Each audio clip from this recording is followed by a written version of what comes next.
Hello, everyone. If you landed here, you landed on Let's Talk News, whether you intended to or not. I'm your host, Leticia Remauro. And tonight, we're going to do my favorite thing, money in the economy. I don't care for money a lot, but I love spreadsheets and I love figuring out how to save money and how to put money away and how to not spend money needlessly. I'm a great budgeter. So this really is exciting for me because that's what President Trump is going to be talking about tonight in the State of the Union address. So I thought we should talk about the economy, and there's some things that we should know before he gets up and before whichever Democrats are left actually show up and give a response. So let's see who joined us. Hello, Kevin from the other side of the universe. Thank you so much. Not the universe, the other side of the earth. Who knows what's on the other side of the universe? Those aliens again. How are you, darling? I hope the weather is good for you. I guess you're turning into fall soon over there. Oh, good. You landed here too. I like when people land here. Hello, Debbie Lebedo. Good to have you. Hello, Francine. Good to have you with us. Thank you for landing here. Good evening, Kevin Young. I just love all you wonderful people for showing up every night. You are my support group. You are my mental health support group. Hello, Karen. Good to have you from Michigan, right? Yeah, I think I got that right. So we've got so much to talk about. We're going to talk about the State of the Union. 70 Democrats are not going to show up tonight for the State of the Union. And that's really interesting because they all showed up for Joe Biden and they stood and they clapped for him. All the Republicans showed up for Joe Biden too. They may not have stood up and clapped, but the Republicans at least had enough respect for the office and the dignity to actually show up to do their job, because the State of the Union is part of their job. I don't know if we all know this, right? Did I say yes? I did. That I'm going to pull it up.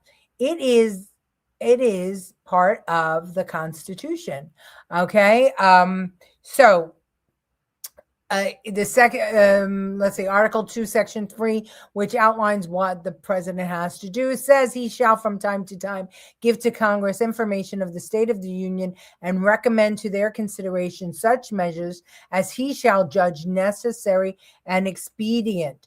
So it is his job to give a State of the Union address every year. Now, whether he does that, and he can do that in writing, or he can do it in front of the joint session of Congress.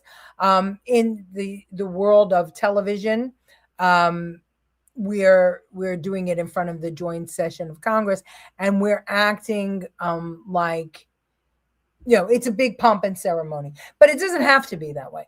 But he must annually say to Congress, this is the state of our union, because the president is the caretaker of all the rules on the budget that Congress sets, and of course the military. And so the president can make decisions, but the Congress needs to be informed of them. They don't have to be in on every decision, but they do have to be informed on them. But when it comes to the spending budget, it's Congress. When it comes to appointments, it's Congress. Not the House, it's the Senate, but it's Congress, and combined it's called Congress, right? The U.S. House of Representatives is the House. That people often call that Congress, but the Congress is really the House and the Senate. So let's see what everybody says. Hello, I'll be watching the State of the Union. Yeah, we might just roll into it from here. I don't know if you want to watch with me. I'm going to watch it on the White House, or if you want to watch on your own. Either one is fine. If it gets to be too long, I don't know. But maybe we'll roll into it. That's up to you. You guys let me know if you want to watch it together or if you want to watch it by yourselves on the couch. The Democrats that don't show up just put more nails in their coffins. I hope you're right. I think you're right. They're playing to their base, and that base I don't think is as big as they think it is. Hello, Colleen. Colleen landed here too, and so did Angela Ricca, and so did Mickey Petrides. Hello, hello, love you guys. He has to let us know the state of affairs in our country. It's part of the Constitution, right? It's part of his duties as president of the United States. Hello, Susan. I was thinking RSBN. Yeah, RSBN is a great way to look to watch it. I've got the White House live feed teed up here. So like I said, it's up to you guys. Roll into it. Okay, so I'll roll into it, and we can watch together. I can figure out where everybody can see everything. But again, you don't have to stick with me. Hello, how are you? Thank you for landing here, Maisie. Okay, so I'm going to do a quick, just a quick budget thing for the people of New York City. Okay. I live in a red state, so it doesn't annoy me anymore, but I still have people who live there, and I love you all. And I see what the mayor is doing to the people of Staten Island. And since we're going to go long anyway, I guess I can take a minute. I just want to say something. And I think Sam Pirazzolla did it. And I wish I could say that I actually spoke to him, but he and I are of similar minds all the time. And I saw that he did it. I understand that the borough president has been standing on street corners carrying on, saying that he wants equipment, he wants equipment. Well, if I had been elected borough president, what I would have done was I would have hired private contractors with snow plows. And we know many of them. One of them is a good friend of mine, Steve Margarella. And I would have had them plow the streets instead of sanitation. Because what Mamdani did was he took the equipment away from Staten Island and put it in other boroughs. And I would have then charged it back to the city. I don't know why the borough president didn't choose to do that. I wish he did, because that would have been a proactive borough president. But I understand now that Sam Pirazzolla actually secured some private equipment to start paving those streets. So I'm really happy about that. I will be watching on my own because the phone I'm on is too small. Recap tomorrow. Absolutely fine. Let's see how many justices show up. Yeah, that would be interesting to see. All right, but let's start with New York City. Mamdani and AOC got together and they filmed this little ad. Watch. You're going to have to read the caption because it's in Spanish, unless you're Spanish speaking.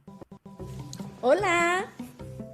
Mi español no es el mejor. No te preocupes, alcalde. Si su hijo o hija está cumpliendo 3 o 4 años en el 2026, usted puede registrarlos gratis en el programa Kinder 3 o Prekinder de la ciudad de Nueva York.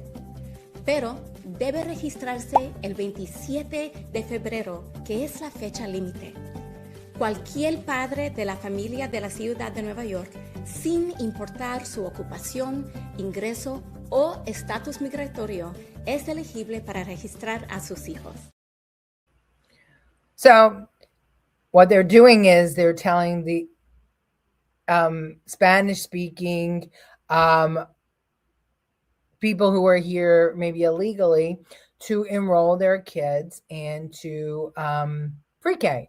For free, because the city provides free pre-K. That was a de Blasio thing, right? I think you all remember.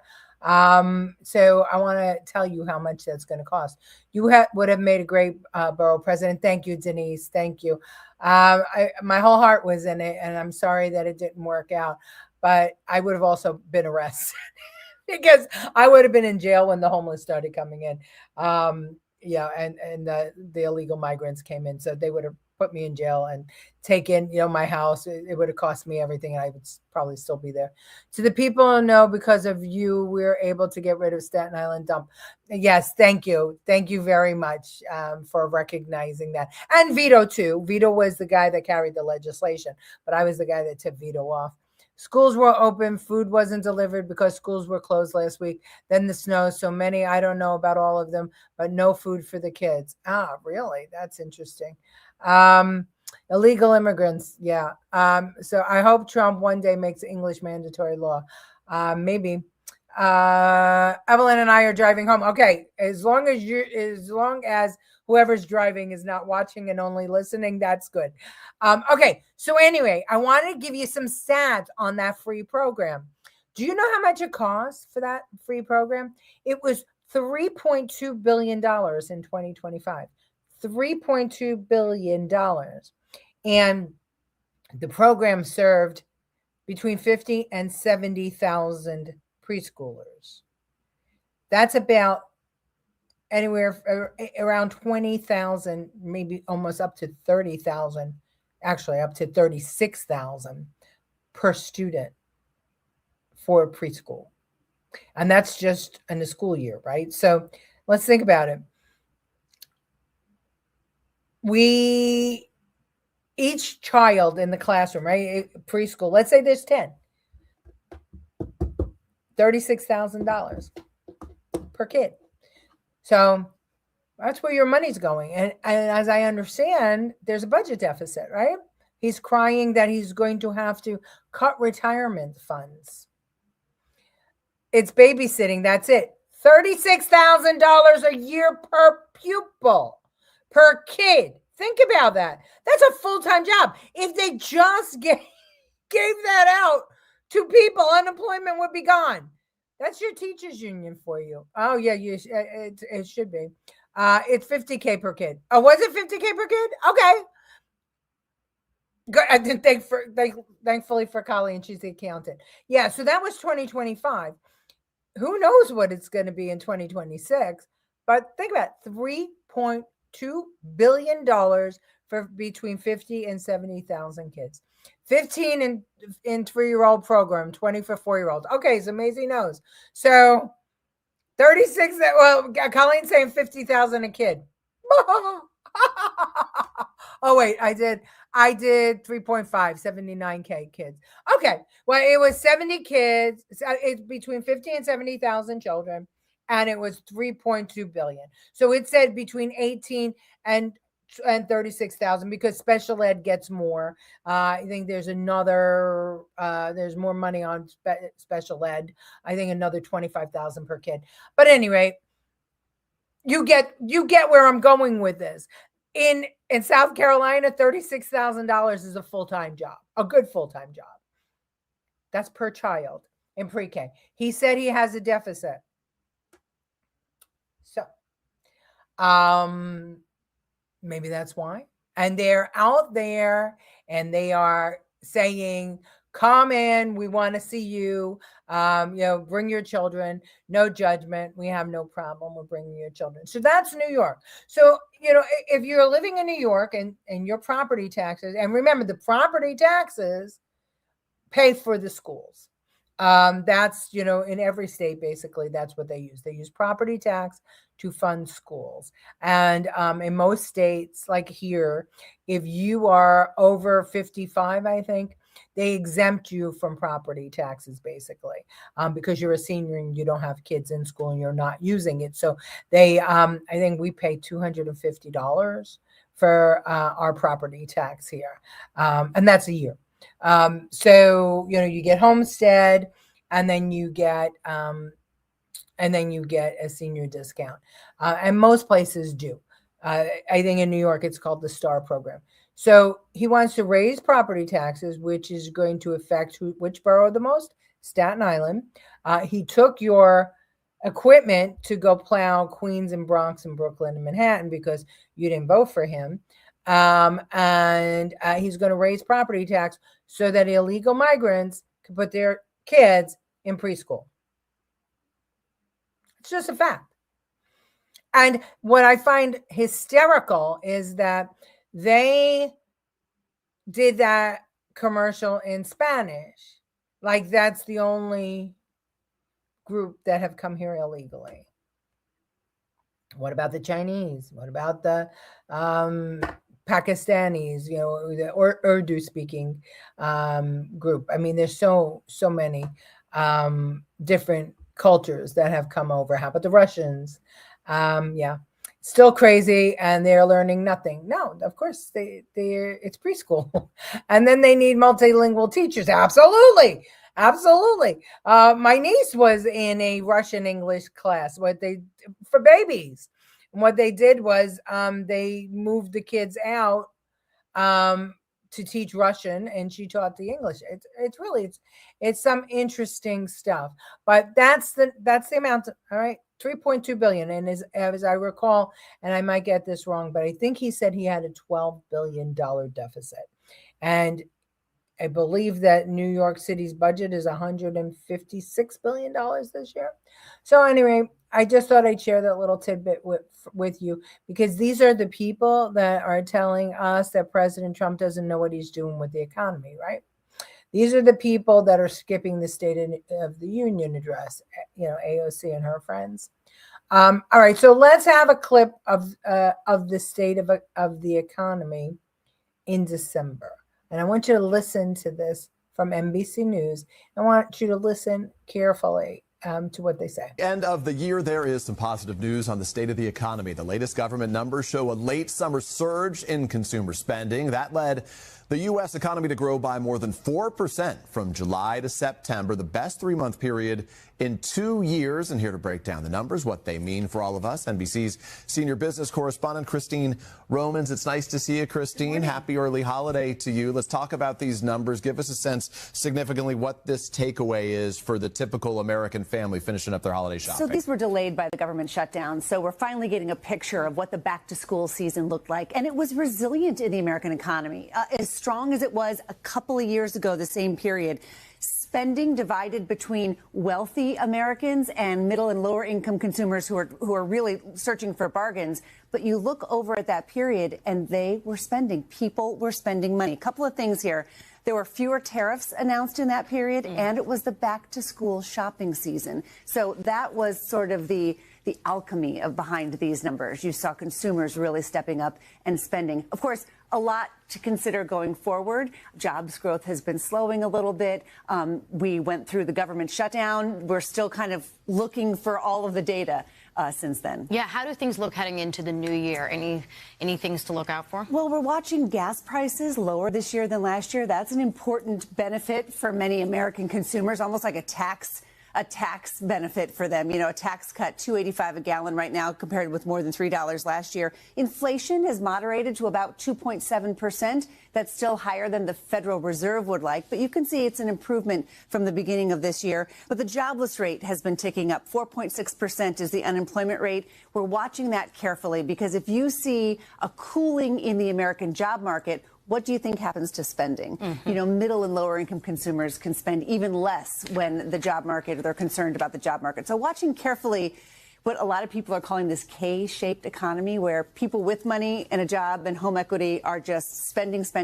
Everybody else is cutting back. Okay, so they talked a lot about recession, and they talked a lot about the government shutdown, and they mentioned the Fed in there. And we're going to talk a little bit about this. And Colleen, I hope you check me on some of this. But I think I've got this down pretty good. Hold on. It's ridiculous that they can't act like adults and respect the State of the Union. They can't act like adults on anything, right? It's just not in there. That's not what we have anymore in Congress. It's children playing childish games. And again, Hakeem Jeffries leading the charge, telling them all to curse. And, you got, what's his name? Gavin Newsom addressing an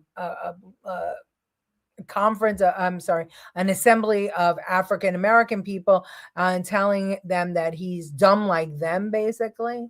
I'm an average guy. I'm a 900 SAT guy. So I guess he thought he was connecting with them somehow. They're not adults. They're like pods of Hollywood, or maybe that's wrong. They are like soldiers, and they just regurgitate the same bullshit over and over and over again. And they pretend that they're your friend. And I'm one of you. When Gavin Newsom had private school education and has plenty of bucks and grew up with, very elite people.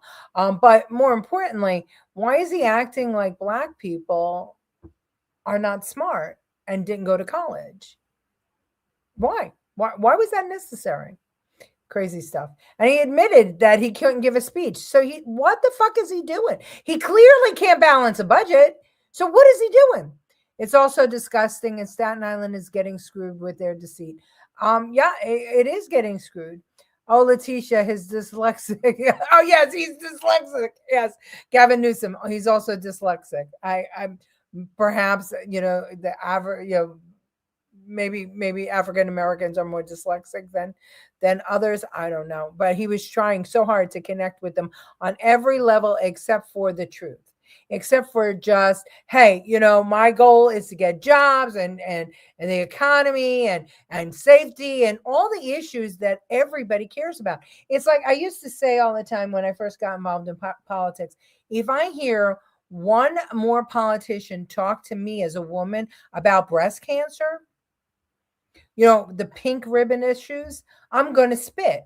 I don't want you to come before a group of women and start talking about breast cancer and abortion. I want you to come before a group of women and talk about the economy and public safety and roads and mortgages and housing market and the economy and all that stuff. I don't want you to talk about making a federal mandatory wage for women or a federal minimum wage and think that that's what women want to hear. Women want to hear the same things men want to hear. Black people want to hear the same things that white people want to hear. Chinese people want to hear the same things that Asians want to hear. Americans want to hear about how they're going to put their kids in school, send their kids to school, prepare for the future, have a good solid job, have retirement, and be able to go on a couple of vacations a year. That's what they want. Whether you're a man, a woman, black, white, red, it doesn't matter. That's what Americans want. He dicks less ticks. He's dick less ticks. Very good. Very good. I love you. Was reading Republican governors both polling high. Some way California has their elections may bite them in the ass. Well, yeah, I mean, the what's his face? I forget his name, who's running, the English guy, running for governor in the guy with the English accent is running for governor. I think it's Steve somebody. Yeah, he is polling high, but he claimed to read a 260-page book in an hour and a half. Maybe it was a picture book. I don't know that Gavin Newsom knows how to read, and I think that it's because he can't keep his attention on anything for long enough to comprehend. But anyway, let's talk about what we just heard. So let's see which one is this one. So I wanted to see what would happen if the feds had cut interest rates and in Q3 of 2025, and if the government shutdown hadn't occurred, where would we be now?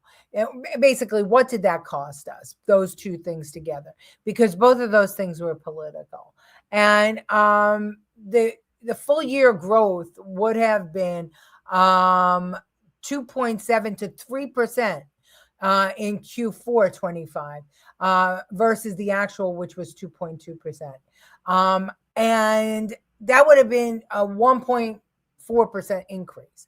Okay, and if the feds had cut, and that was just if we didn't have the government shutdown, right? And if the feds had cut, it would have been boosted investment in housing sooner, and it would have added 2.2 to 4% to the housing industry growth via lowering borrowing costs. Okay, so that's important to know. Unemployment would have stabilized 4.0 to 4.2% rather than what we have now, 4.3 to 4.5%. And that's important because it could have added 50 to 100,000 more jobs monthly in late 2025, early 2026. So the shutdown, we would have avoided furloughs for the 8,000 federal workers, and indirectly the job stats would have been better, right? Job growth would have been 100,000 to 150,000 per month on average, versus the actual 65 to $80,000 projected. With wage gains holding firmer at 3.5 to 4% year over year. That's important. Inflation, the actual 2.7 to 3%. So it would have been kind of the same, but with a slight upside risks of 0.1 to 0.3%, from stronger demand spurred by early easing and no shutdown disruptions. They're saying that tariffs remained a key driver of the stickiness, why we can't get our legs underneath us. But those, tariffs have shown that they brought in a lot of money. But now, of course, what makes things uneasy was the fact that the Supreme Court, they didn't know what the Supreme Court was doing. And now we know. So now we have to change direction with the tariffs. The stock market, the S&P 500 could be 5 to 10% higher. And manufacturing and business investment could have accelerated to 4.4 to 5% growth versus the actual flat declining with less drag from policy chaos. Okay, so what does this all mean? As good as the economy is for people who are employed and retirees and people who have investments in the stock market, the people who are not feeling the recovery other than the gas prices and the wage growth, they would have felt it. They would have been in better shape if the feds had cut in Q3 as they should have.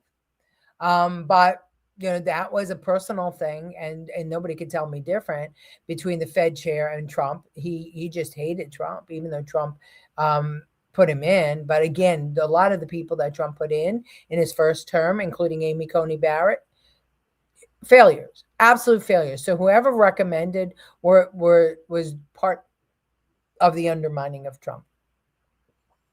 And if the government shutdown didn't happen, there would have been much less drag on the economy. So those two things, both that were done politically, were done to hurt the economy and by extension, Americans. Now, do Americans know? Do they care? No, they don't know, and they don't care. They want to know what's happening right now, and they want it in a 2-second soundbite. The only failure I think that I would pin on Trump, in both 1 and 2, is that he talks too much. He hasn't realized yet that people, as time has gone on in these 10 years that he's been, around, people's attention spans are even shorter than they were before. And he needs to talk in sound bites more, and he doesn't do that. And that is a problem. One race, the human race, both genders have brains. Yes, indeed. Newsom was just in South Carolina on book signing tour in Rock Hill. Did anybody show up? I don't know. We would be booming. I'll never say booming, because the tariffs are something that, even though many of us know that it makes sense, there's still people out there that are worried about tariffs. And especially that, there was a lawsuit and the Supreme Court hadn't decided on that for a long time. So, if the Supreme Court had decided it sooner, maybe we're going to see what's going to happen now that the Supreme Court decided it. We're going to have to see what the Q1 numbers are going to look like, and we'll get them in April, right? Pence, too, is a traitor. 100% he is. Pence, thank God that that he's not the vice president. I never liked him much. I never did. A lot of people did. You know, I put him in the same barrel with Candace, what's her name? Owen. I never liked her either. They're just traitors. They're out for the quick buck and the me. To think that he could have been president, yeah, just makes me upset. Yes, you know who he reminds me of? George Bush, the father. They play in a different sphere, and it's that upper echelons, those bankers. And I don't like those. Yes, agree about the talking. He talks too much. We lost our patience. It's too much. And now he's saying it's going to be the long state of this union. And I hope he's joking. I really do hope he's joking. Hi, Lucille. Good to have you, darling. All right. So we talked about that. So that is, that was man-made. Whatever drag we're having right now on the economy is man-made. So I hope that Trump talks about those things, those two things together, really knocking out the tremendous growth we should have in the economy. Because to keep on saying, oh, the economy is booming, the economy is booming. Yeah, it is. But if people are telling you they don't feel it, then they don't feel it. It's like when they asked Bush Sr. if he knew how much a gallon of milk was, and he couldn't answer the question. You have to know what the people feel, Donald, and you always did know what the people feel. And it seems like you've lost that connection a little bit, and maybe because of all the rallies and whatever, and people like to just stand there in your presence. And I get that, but that's just, you've got to talk to, there's 330 million, maybe now 50 million, if you count the illegals, people in America. You've got to talk to all of them, including the Democrats. You have to. Pence looks like an android. Yeah, he's another one. It's scary. They come from a different ilk, and I don't like that ilk. Colleen Mahoney, yes, aliens are real. Yes, they are. Here we go. Back to the alien talk. Some people said it was the funniest show ever, and it probably was, because you didn't have to just listen to me, talk all the while. All right. So anyway. Here's Mike Lawler, who is an old friend, an old Pataki buddy. We worked together in the Pataki administration, talking with a Democrat rep. He's a congressman now, who said that, well, I'm not going to tell you it. Listen. A State of the Union address is supposed to be an address to the entire country saying, here's who we are as Americans. Here's what matters to all of us. It's supposed to be a pep rally for the entire country. And Trump will get up there like he always does during his speech. He will try to relitigate the 2020 election because he can't help himself. And he'll start going off on these weird tangents that have nothing to do with what the American people want. Well, first of all, it's hard to unify the country when many Democrats refuse to come tomorrow and stage protests in the middle of the speech. Second of all, you're not planning with respect to right? I'm not going because this president is divisive. You don't go into U.S. cities and terrorize people. You don't tell lies, and you do not become an anti-black president who has come after African Americans. That's divisive. That's why I'm not going. Cities like Minneapolis, like New York, like Portland, Oregon, that refuse to honor detainer agreements, that refuse to say we will turn over a criminal to federal authorities. What happens is, in a city like New York, they release them back on the street to commit more crimes. And so you get ICE agents coming in to actually take them off the street. A controlled handoff of a criminal alien at a county or city or municipal jail is far safer than having ICE agents have to go into the community to get them. That should have been happening. These blue states refuse to cooperate. That's why you have this surge. You agree we need some reforms. Of course. But this is what I've been arguing for years. You have to secure the border. We have done that. We agree. You have to deport the criminal aliens. Yep. We are doing that. Agreed. Yep. You need immigration reform. It's why I've been a co-lead on the Dignity Act last Congress and this Congress, so that people who have been in this country for more than 5 years, who are not committing crimes, who are participating in the workforce, who pay their taxes, who pay a fine, can have a legal status, not a pathway to citizenship, but a legal status to to stay in this country, and many of them. But if you bust into someone's house, an American's house, you need a warrant, right? And we should have better Of training. course, for an American's house, no question. But here's the fundamental problem. Democrats will say we need a federal judicial warrant in order to cooperate. But when you have these detainers being issued for somebody who committed a state crime, and most crimes committed are under state law, why won't Democratic cities and mayors cooperate with ICE on that issue? Even that. I was on the show with Casey. We were talking to the mayor of Minneapolis. During the Obama administration, they had ICE agents in the prison, right? In the county jail, right?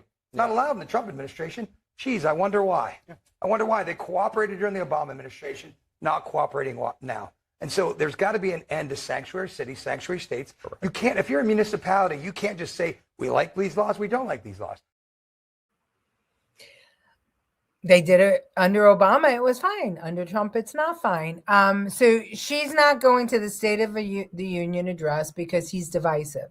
Well, how divisive is it of you talking, saying you're not going, number one. Number two is saying he's an anti-Black president, because that's not true. And we all know it's not true, but that's a divisive comment.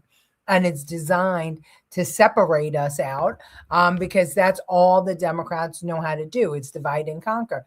They don't want a unified country unless it's everybody walking in lockstep with them and undermining the entire country. I can't stay awake for the State of the Union. It will be too long. Okay, and no problem. We will recap tomorrow.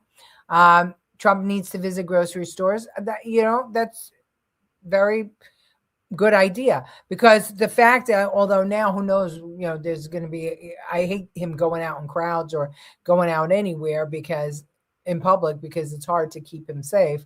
And now you got Iran and Cuba and Mexican cartels, and everybody has a price on his head, a bounty on his head. So I don't know. Don't want her there. Yeah, no, we don't want her there, but she should be there because she was elected to represent the people of her district. And somehow or another, the Democrats have it in their mind that if somebody is elected who they don't like, or they can just turn on them. Look at what they're doing. The Democrats are doing to the men's hockey team who won the gold. They are tormenting them on social media for going to the White House and going to the State of the Union address. These are young men who just won the gold for America against Canada, who invented hockey.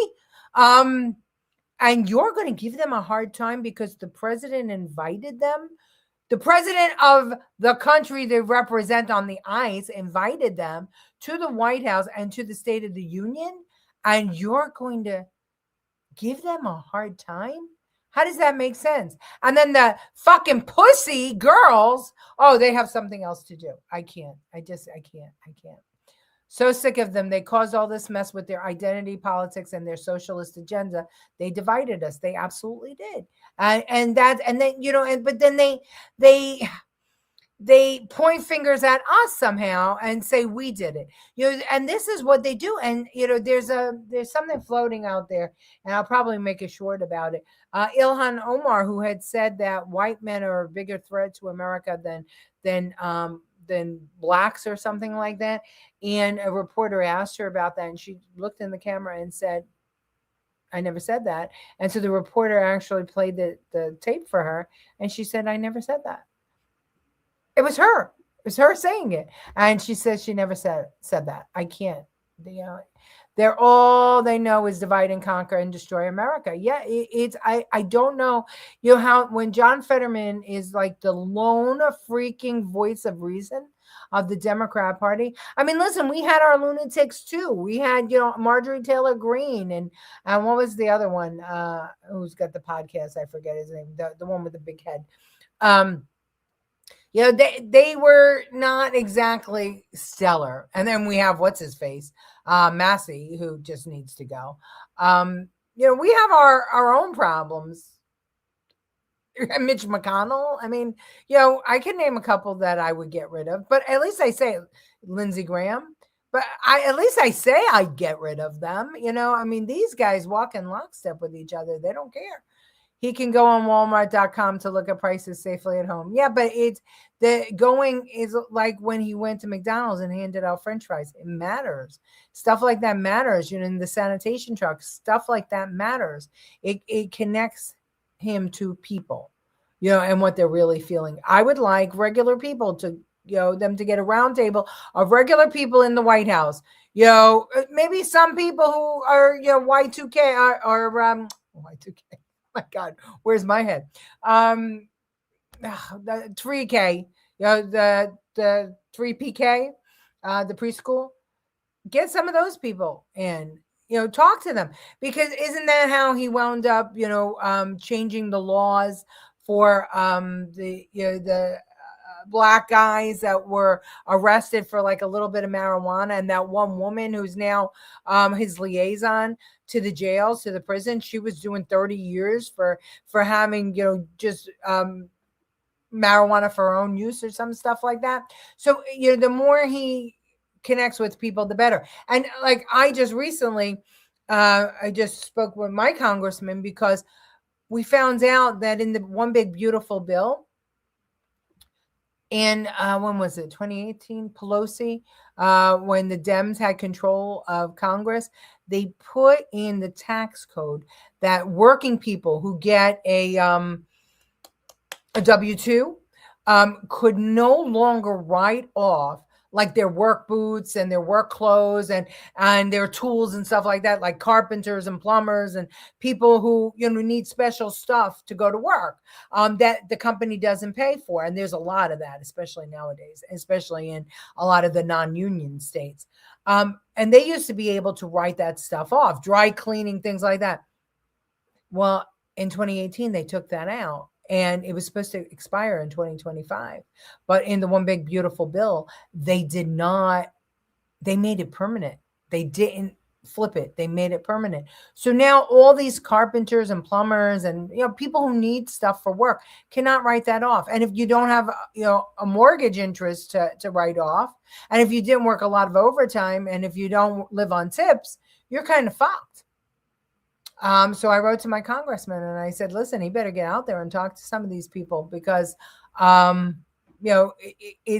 you guys didn't know what you did. And so I know my congressman is looking into now, changing that, but they have to wait, for Congress to convene, and then they'd have to open up the bill, change it. But these are the things that when Trump hears it now, he's talking about term limits, and I'm sure he's going to talk about that tonight. And let's see, we got 18 minutes. I'm sure he's going to talk about that tonight. And that's something that the Convention of States has been pushing for, a balanced budget, term limits, and he's adopting that. So I like when he deals with regular people instead of all these politicians and these big fancy people, because they're not like us. They're not like us. They were so proud to represent the USA. They really were, the boys. The girls, not so much. They point fingers at us because we are not insane. Well, they want us to believe. They want people to believe we're insane. How do you do it? It really is public opinion drives everything, right? Public opinion changes history books. Public opinion changes history. Look at what's going to happen now. All those statues that were pulled down. How about what happened to Christopher Columbus? 600 years, 500 years later, we decide to rewrite the history books and decide that he was a criminal because he kidnapped people and brought famine to them or brought disease to them. And what? How did that happen? How could they didn't discover anything new? So why 500 years later are we taking down statues, not having a Columbus Day? What happened? What happened? Suddenly he didn't discover America. You understand what I'm saying? It's kind of like what we've been talking about with this mass migration. Nothing spectacular happened to cause migration all across the Europe and the Western civilization. So public opinion drives everything. And if enough people believe it, then it's so. If enough people say that men can have babies, in the future, people will believe men can have babies. It will be perfectly okay. We can't let that happen.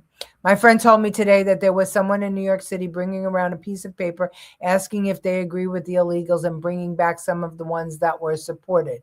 They said yes. So the next question was, could you please house them? Give us your address. And they say, I'll get back to you. Someone is doing this in New York City. Yes, there has been YouTube videos on it. It's funny. Very good. All right, you're home safe and sound. Thank goodness. Well, if you want to watch the State of the Union with us, it'll be on in less than 15 minutes. Yes, I got what you were saying. I honestly hadn't felt so united with Trump until Trump came along and started saying that what we are all thinking and had been shamed into silence. Never realized how many people thought the same as me. Well, right, exactly. And they are trying, here we go. Perception is reality. That no truer statement. No truer statement. And if you have enough people that will act and look and talk a certain way, then that will happen. I mean, it reminds me of that, and I think I put it up here once. The I Love Lucy show, the old one, the first one, Lucy and Ricky, when the girls wanted couture outfit. They were in France and they wanted a couture outfit, and Ricky and Fred couldn't afford it. And so they went to a fashion show with them and they saw how preposterous the outfits were. So they got a potato sack and they got some other things, and they had a seamstress sew these crazy outfits. And Lucy and Ethel were walking around Paris in these crazy outfits, thinking that they were all that. And until they learned that, Fred and Ricky had sewn these. But up until that point, they thought they were everything. And then at the end of that show, turned out that one of the French designers saw them in that. And the next year's fashion, they copied those designs. So perception is reality. And that's why this show is important, and that's why so many other shows are important, and that's why you all are important, because if we allow conservative voices to go down, there will be no history of what actually happened. Because as it is, we're having history is being erased. It's being erased. And we can't allow that to happen. So let's see where we are. It is 13 minutes to. Did I put out all of everything that I wanted you to see? No, I didn't. So Stephen Smith had something to say to his fellow Democrats about, boycotting the State of the Union. Watch. Some are talking about walking out in the middle of the speech. Others are talking about boycotting it altogether and essentially finding something else to do. I'm here to tell you that neither is acceptable. At some point in time, ladies and gentlemen, there's got to be an adult in the room. If you're going to act as juvenile, as petulant, as petty, as you accuse the president of the United States to be, how are you ever going to hold a high moral ground, at least high enough to judge him accordingly? This is the kind of stuff that ticks me off. So, that's the other voice of reason, it seems, is Stephen A. Smith. And some people say that he should run for president, and maybe he will. I don't know. Just watched that the other night, the I Love Lucy. That's, I think that's what you're talking about. Stephen Smith has common sense. He does, and so does Bill Mayer. I mean, so there are a few out there that haven't drunk that blue Kool-Aid. But, I mean, they could say the same about the Republicans, because like I said, we have our problems too. But at least we self-edit. I mean, George Santos was taken out by, what's his face? Who was the old speaker who was taken out? McCarthy. So we edit ourselves. They don't edit themselves. They make more crazy ones, it seems like. And if you want to see crazy stuff, I'll say it again. Look at what's going on in Queens. That's the socialist capital of America, is Queens, AOC's district, and where Mamdani was the assemblyman. They're making mini socialists And they were all so young. The elected officials, I think that the average age of the elected official there is like 25 or 28. It's crazy. It's really, really crazy. The blue Kool-Aid is poison. It has no value. Crazy stuff. Yeah, they're very good. It's true. Stephen Smith is on General Hospital sometimes. He's an associate of a local gangster. Really? That's interesting. Well, he's been everything, right? And he's a sportscaster, a politician, an actor. But we see a lot of these multitasking, right? These multi-career people. We got Gavin Newsom, pretends to be a politician, but he's really an actor. AOC, actress. Ilhan Omar, right? Because they all auditioned for the part. None of them were actually in government or knew anything about government. They were recruited, and they actually auditioned for the part, and then big money went behind them, and in the Democrat Party, and Nancy Pelosi took credit for it, but we know it was more than Pelosi. And remember, Pelosi and Newsom and Hochul, they're all connected. They're all family, intermarried. They're all connected with each other. It's really, really interesting, and it's also very nervous making that they all know each other. It's like the Kennedys. They're everywhere. Child play in government is unacceptable and concerning.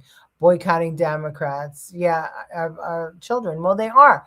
But this is, look at how many times AOC has been reelected. That's scary. It really is scary. And, like I said, look at, I wonder if I can pull it up. I probably can't right now. And I want to make sure that we click over to the State of the Union as soon as it starts. But, Ilhan Omar, Rashida Tlaib, these are people that were all, they all auditioned for the part. And it was, part of that Socialist Democrat stuff. I forget what the group was called, Justice Democrats, maybe, who auditioned them. And then our friend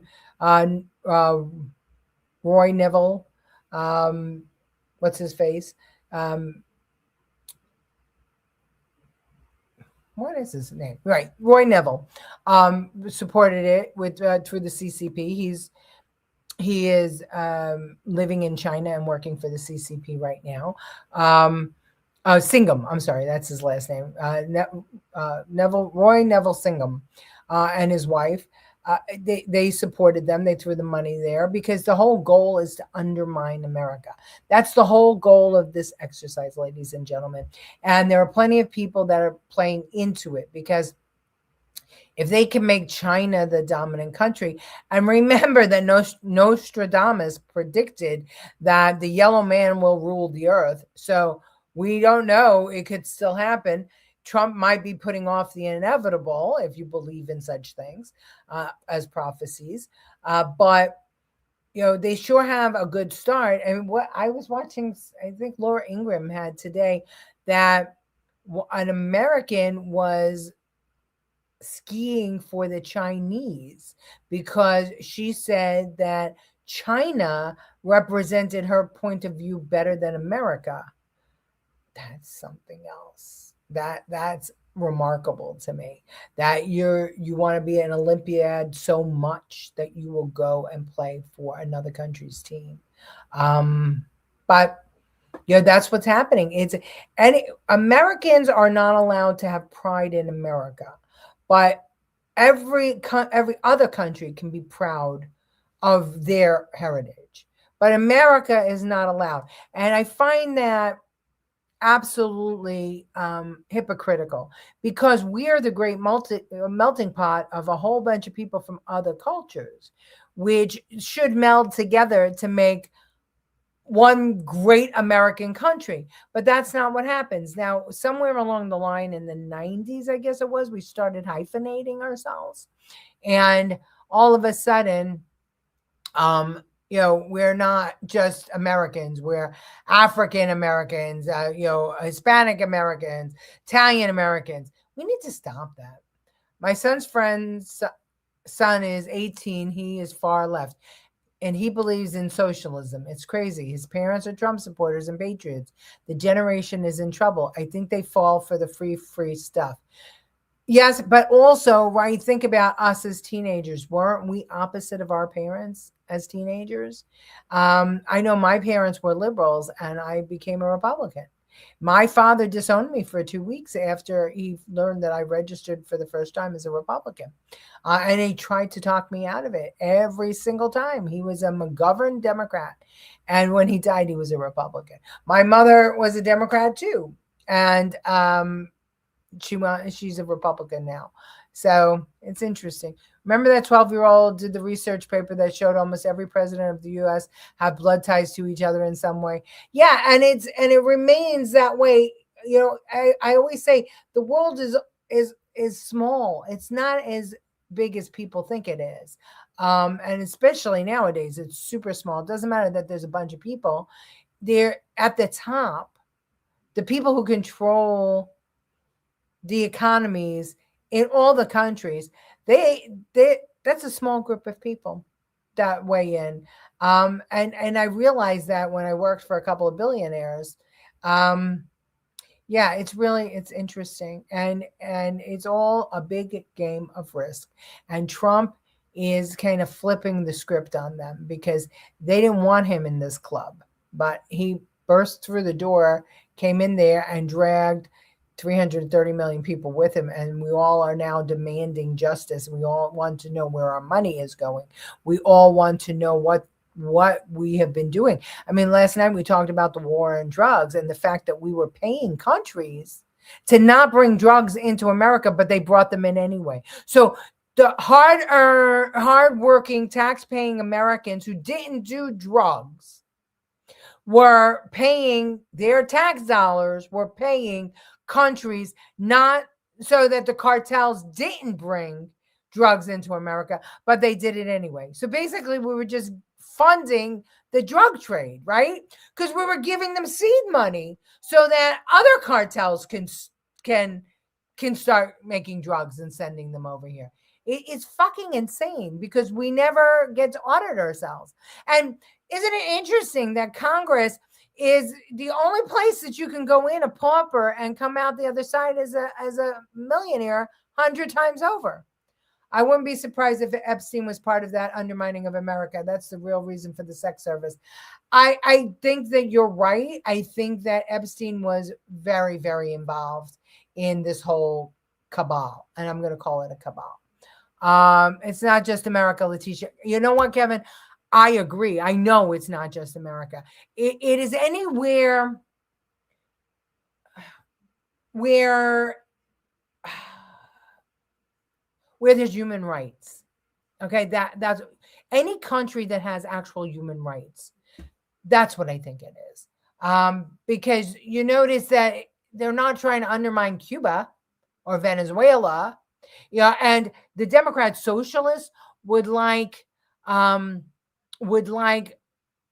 the borders gone, and they seem to love Venezuela, Cuba, South America. They love it because it's what they want, right? But I'm, and I guess too, when you think about where is Omar from again? What can I think of it? Somalia. Somalia has as many natural resources as we do. They could be a rich and flourishing country, but instead they're a country of pirates. Why? They're Muslim. So why is Iran not a flourishing country? They have all that oil, but because they're fundamentalists. They're when the religions run the country, that's a problem. That's a problem. And most of these countries that are in trouble or don't have any human rights are either socialist or run by religious fanatics. So why do the socialists What do they want to do? They want to stop human rights, because if they stop human rights, then they can get free labor. And America, so long as America remains home of the free, and Australia and the UK and Norway and all these places where human beings can demand rights and freedom, then they have a problem, because people will run away to those countries. So instead of making them run away, they flooded those countries with people who they have basically been holding captive, and in the hopes of shaking the foundation of those countries. Does that make sense, Kevin? As a teenager, I had no interest in politics. I wish I could say the same thing. I've had an interest in politics since I was 5 years old. What's going on? Why is the White House? This is wrong. What's going on here? This is the White House. I'm going to do that. Did it not start yet? I guess it didn't start. This is the White House, right? Let's just say the White House. Yes. Watching now. Start streaming 10 hours ago. Oh, I don't know if this is the right place to watch. We'll have to see. For you at home, all right. I've had an interest in being president. I wanted to be president of the United States since I'm 5 years old. And I have been interested in politics since then. And the first time I really got involved in politics, I was about 11. No, that's a lie. I guess it was, when was Nixon president? When he did win? It was that race, Nixon-McGovern. My parents were for McGovern and I was for Nixon. And I had to watch the returns at my girlfriend's house. It was crazy. That's why nationalism in the U.S. is not about pure ethnicities like other countries. Here, it's just national pride, and we catch the most flack. We do. It's crazy. I had no interest till I was 50. There's a lot of people. Trump brought a ton of people into the fold, a ton. They are too stupid in Somalia. Well, they're religious fanatics. That's the problem. They don't have a formal education. Same with Iran. In the 1980s, Iranian women, everybody had an education. Then all of a sudden, the fundamentalist Muslims came in and they stripped everybody from education. And the same thing with Somalia, and the same thing in a lot of African nations, right? The fundamentalist Muslim stopped educating people. So the only people who have money are the top. It's on, people are coming in. Okay, let's see. Hold on. I'm going to say, no, it's not. I got the wrong channel then. All right. I don't know why that's happening, but we're going to get it together. Just hold on. State of the Union. We're going to watch it on NBC News. Okay. That's what we're going to do. NBC News. No, I can't do that. Not yet. Hold on. Let's see how I do this. Because if I put it on and I talk, okay, we're going to figure this out. Hold on. Good night, Deb. Politics for me was always fascinating. The president will be on soon. Okay. Yes, it's the melting pot that only the West fell for. Okay. Yes, right. I saw Nicole. Oh, okay, good. Thank you and have a good night. Good night, Susan. Okay, I'm going to bring it on the screen right now. Let's see. We're going to skip this ad. Here we go. And we're going to do that.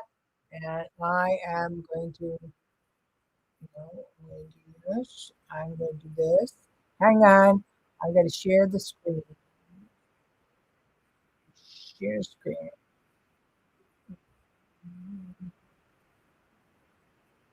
And those agents, including TSA, not getting paid right now because the government can't figure this out. First one of these states of the union that has taken place while there is a partial shutdown that's taking place right now. I'm struck by a couple of things Kristen said. It's going to be interesting to see what the president says about the Supreme Court. We know what he thinks about members of the Supreme Court, including one of those individuals in the room, Justice Amy Coney Barrett. He said of her and Neil Gorsuch, who is not present tonight. Average Somali and IQ is 68. That's a problem. It's inbreeding. What strikes me as we look at this room is that it is very different. Oh, yeah, you know what? I forgot. I could do that. Yeah. Can you guys hear me when I put that on mute? Hopefully you can. Until he comes on, we can mute that. And all will be well, I guess. All right, let's see. Let's take this off the screen. I'm learning, believe it or not, after all these years, I'm learning this program. I wonder, can I do anything different? No, I don't want to do that. I want to stay little.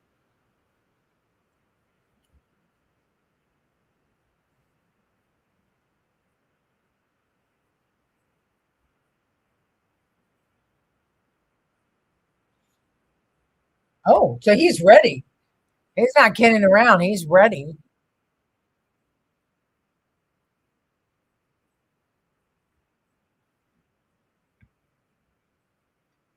Okay. Am I muffled? Great show. Thank you. I'll see you all on Thursday. Bible study tomorrow. Okay, sweetie. Good show. Good night, and enjoy the State of the Union. All righty. Well, it might just be me and you, Kevs.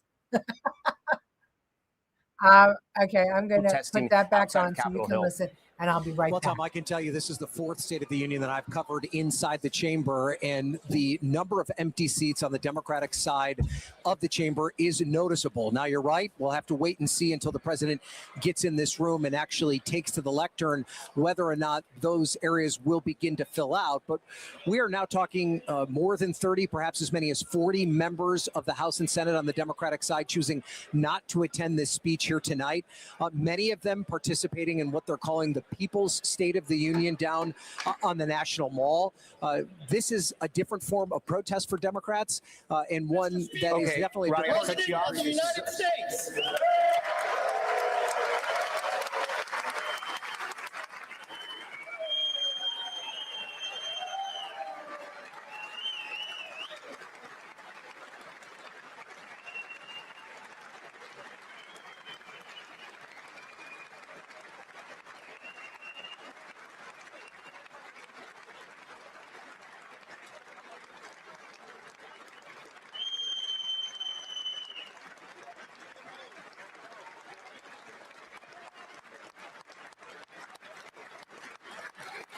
President Trump officially entering the chamber right now to a roaring round of applause from Republicans there. Democrats choosing, some of them to stay silent right now. Just behind him, the House Majority Leader, Steve Scalise, the Senate Majority Leader, John Thune, as well as the House Majority Whip as well, Tom Emmer. The president here shaking hands, and as we know, Hallie Jackson, a lot of those lawmakers have waited a long time to get in that. It's first come, first served. Right. Sort of like those concerts we grew up going to. You have to wait in line, but people want to get there. We see one now with a Make America Great Again hat.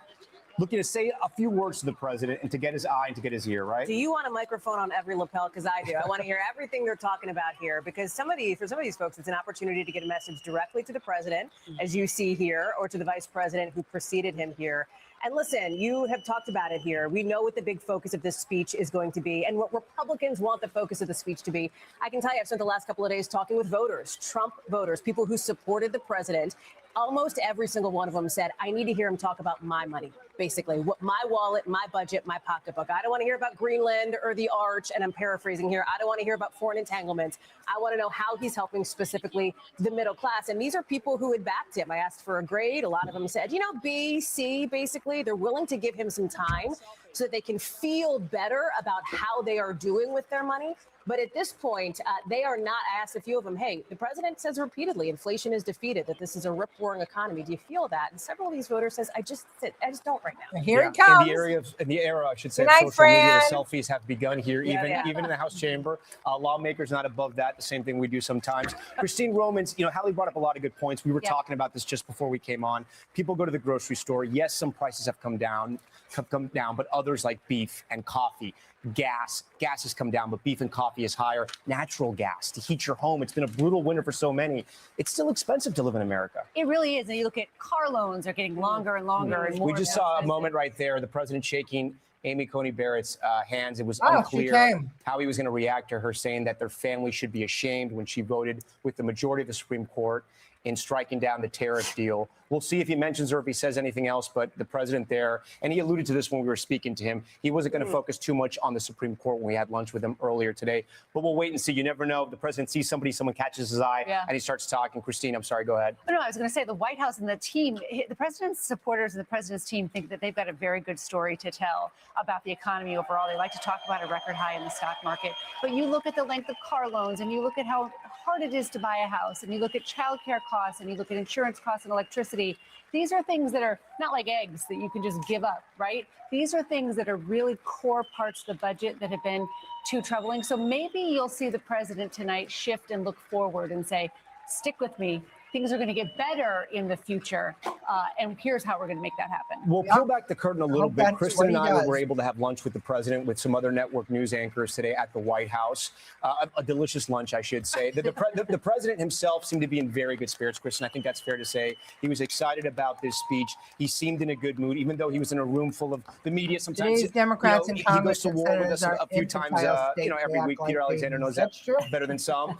But he seemed to be in good spirits. He did. He seemed energized by this moment. This is the president in his element in front of a crowd. Now, he likes the campaign trail. One of the key questions I think top Republicans are wondering, will he actually stick to the script? Please, tonight? he has to We're going to hear the Speaker of the House introduce him now. Let's listen in. Okay, here we go.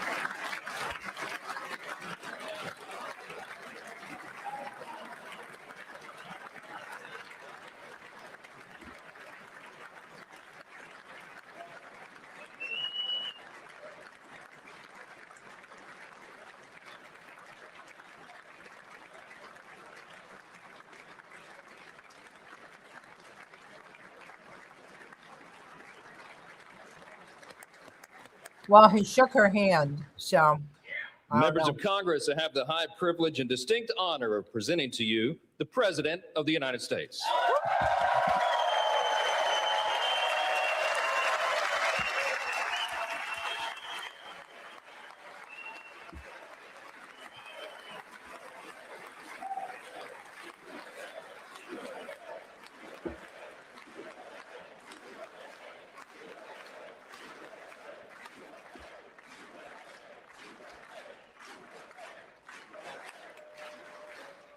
Well, thank you very much, everybody. It's really an honor.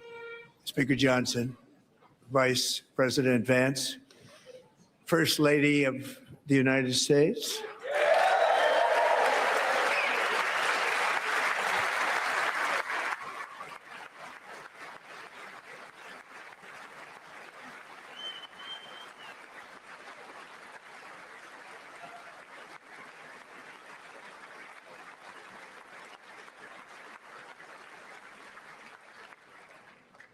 Second Lady of the United States.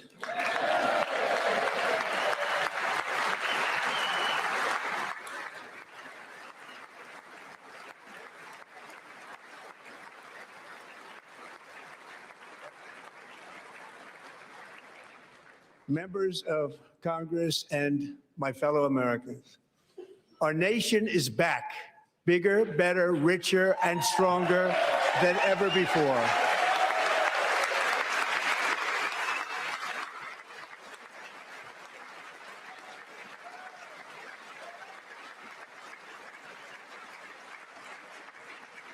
Less than 5 months from now, our country will celebrate an epic milestone in American history, the 250th anniversary of our glorious American independence.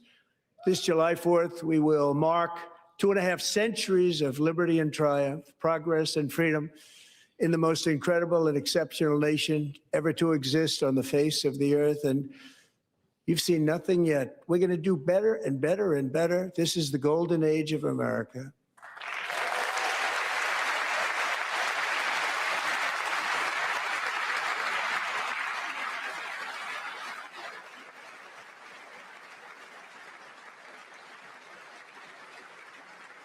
When I last spoke in this chamber 12 months ago, I had just inherited a nation in crisis with a stagnant economy, inflation at record levels, a wide open border, horrendous recruitment for military and police, rampant crime at home, and wars and chaos all over the world. But tonight, after just 1 year, I can say with dignity and pride that we have achieved a transformation like no one has ever seen before, and a turnaround for the ages. It is indeed a turnaround for the ages. That's what he has to do. He has to compare and contrast.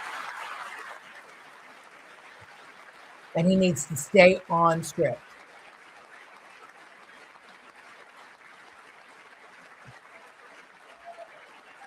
Oh, good. He's leaving. Good, good. Let him go. Let him go. And we will never go back to where we were just a very short time ago. We're not going back. Today, our border is secure. See, they're going to do that. They're going to disrupt. They're going to do whatever they can to make this a clown show. It's going to be worse than Parliament. Thank you. Today, our border is secure. Our spirit is restored. Inflation is plummeting. Incomes are rising fast. The roaring economy is roaring like never before. And our enemies are scared. Our military and police are stacked. And America is respected again, perhaps like never before. The economy's not roaring. I know he has to say it is, but it's not. But it's not his fault. It's because the Democrats are undermining him. After 4 years in which millions and millions of illegal aliens poured across our borders, totally unvetted and unchecked, we now have the strongest and most secure border in American history by far. That's an important point for Americans. That's what they want to hear. They want to know that. Absolutely. Everything has become political. In the past 9 months, 0 illegal aliens have been admitted to the United States.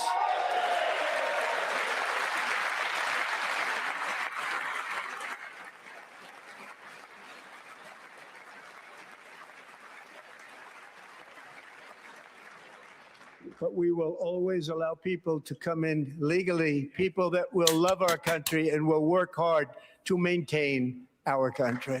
Excellent, excellent, excellent, excellent. That's going to be one of the best points of the speech. You watch. That's what people are going to talk about.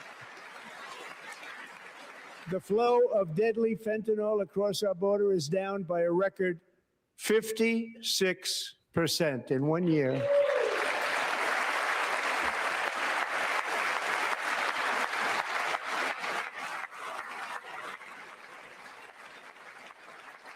And last year, the murder rate saw its single largest decline in recorded history. This is the biggest decline, think of it, in recorded history, the lowest number in over 125 years, year 1900. In fact, substantially before my wonderful father, I had a wonderful father, Fred, before he was born, substantially before he was born.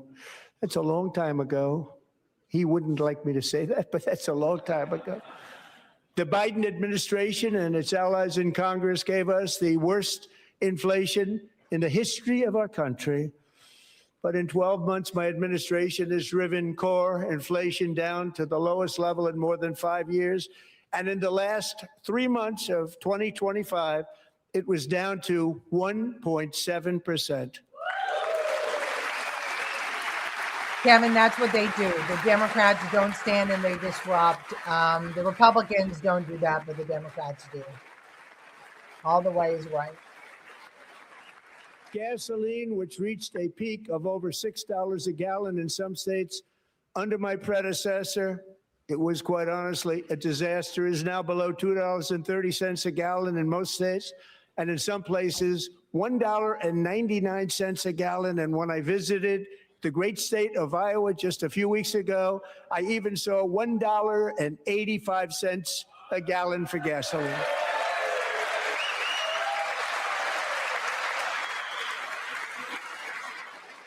He should have tweeted that or X'd that or truthed that or whatever. Mortgage rates are the lowest in 4 years and falling fast, and the annual cost of a typical new mortgage is down almost $5,000 just since I took office. 1 year.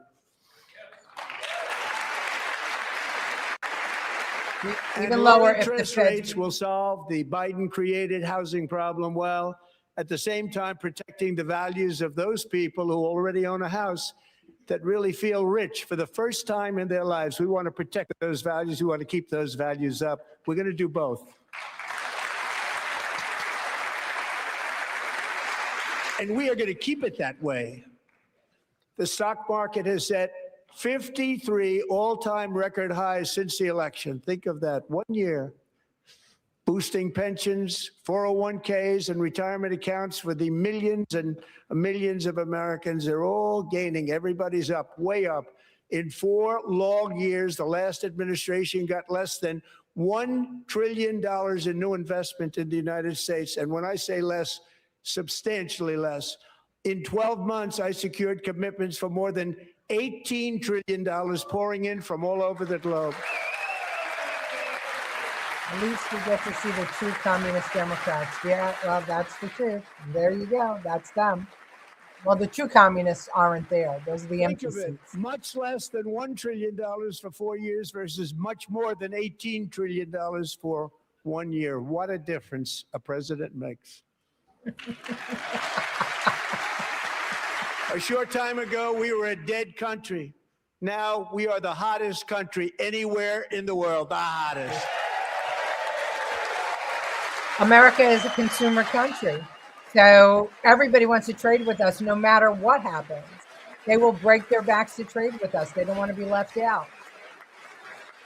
As thousands of new businesses are forming and factories, plants, and laboratories are being built, we have added 70,000 new construction jobs in just a very short period of time. It's getting bigger and bigger and stronger. Nobody can believe what they're watching. American oil production is up by more than 600,000 barrels a day, and we just received from our new friend and partner, Venezuela, more than 80 million barrels of oil. Our new friend and partner, after we plucked out that freaking communist dictator. American natural gas production is at an all-time high because I kept my promise to drill, baby, drill.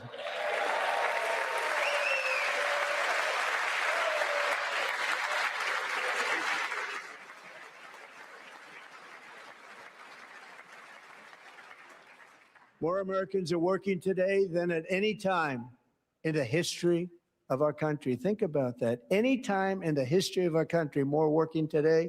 And 100% of all jobs created under my administration have been in the private sector. I remember we talked about that the shutdown allowed him to furlough a lot of people and never bring them back. We ended DEI in America.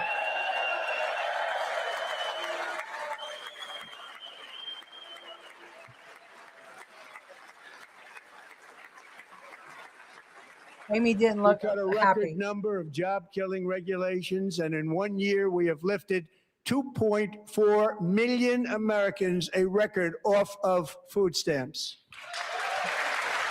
The reason Amy Comey Barrett didn't look happy about the DEI is because he was a DEI hire by Trump. And for all of these reasons, I say tonight, members of Congress, the state of our union is strong.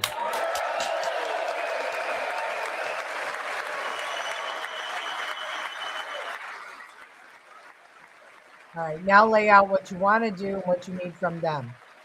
Don't go off on a tear. We don't care about elections or numbers. Tell them what you want to do. Our country is winning again. In fact, we're winning so much that we really don't know what to do about it. People are asking me, please, please, please, Mr. President, we're winning too much. We can't take it anymore. We're not used to winning in our country. Until you came along, we're just always losing, but now we're winning too much. And I say, no, no, no, you're going to win again. You're going to win big. You're going to win bigger than ever. And to prove that point, To prove that point, Here comes the hockey with us team. tonight is a group of winners who just made the entire nation proud. The men's gold medal Olympic hockey team. Come on in. Oh, excellent. Oh, excellent. Excellent. Excellent. I love how they did that. He did a great job with that. Now let's see. Are the Democrats standing or are they sitting?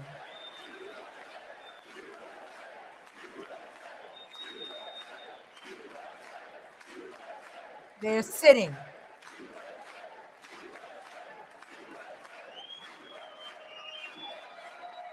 The effing Democrats are sitting. How do you sit when these boys just brought home the gold for the first time in 40 years? They better not wear those things outside. Oh yeah, Trump made the streets safe. It's okay. Nobody will steal those gold medals.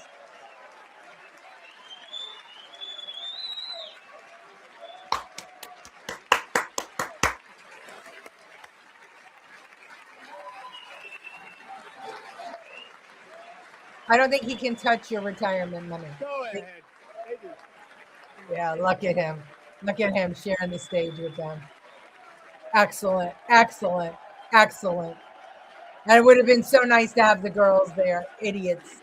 Their coaches, idiots. They should have been there, the girls. I can't tell on the little screen. Are the Democrats still sitting or did they get up?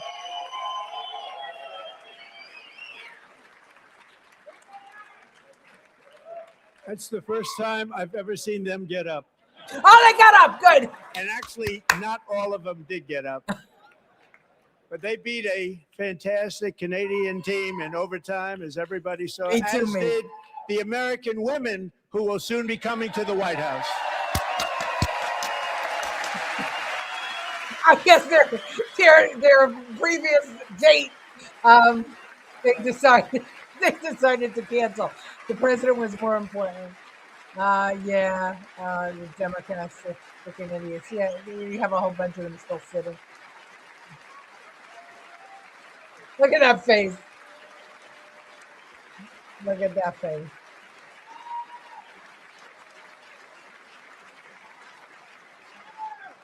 They were in the Oval Office before. And I just want to say a second very big congratulations to Team USA. But I have to say that, and I told them this, and we took a vote of the team. I said, anybody votes no, I'm not doing it. So they stood there and they weren't about to say no because I've never seen a goaltender play as well as goalie Connor Hellebuck.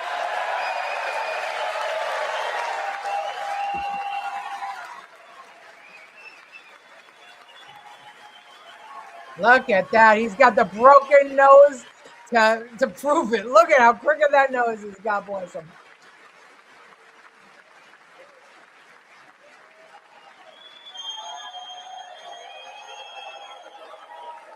You're right, Ramon. You're right. You're right. Let the boys have their day. The girls can come another day. Think of it, 46 shots on goal, and I asked him, the one shot, the one where you put your stick in the back and it hit the neck of your stick and bounced off. You practiced that, or was that a little lucky? He refused to answer that question.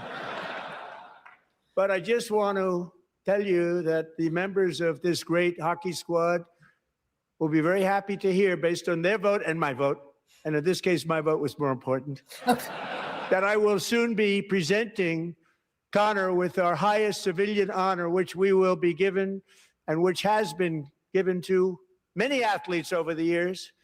But when I say many, not too many, like 12, it's called the highest civilian honor in our country, the Presidential Medal of Freedom.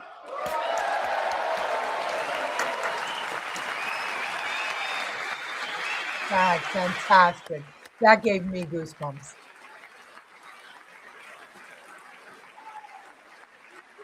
Yeah. That gave me, literally, I have goosebumps. This young man, think about that. His Great whole life. athletes have gotten that very great, the best. and I thought he deserved it. And I did take a vote, every single one of them. I said, I'm not giving it if anybody goes no, and every single one of them rapidly put up their hand. So I want to thank you all. What a special job you did. What special champions you are. Thank you very much. They removed Green. But there will be another one. There will be another Democrat congressman making trouble. Watch. But Green was removed in the first few minutes. I'm also pleased to say that the next time the Olympic torch is lit, it will be here in America for the 2028 Olympics, and it's the summer version right in Los Angeles. We're going to do a good job in Los Angeles.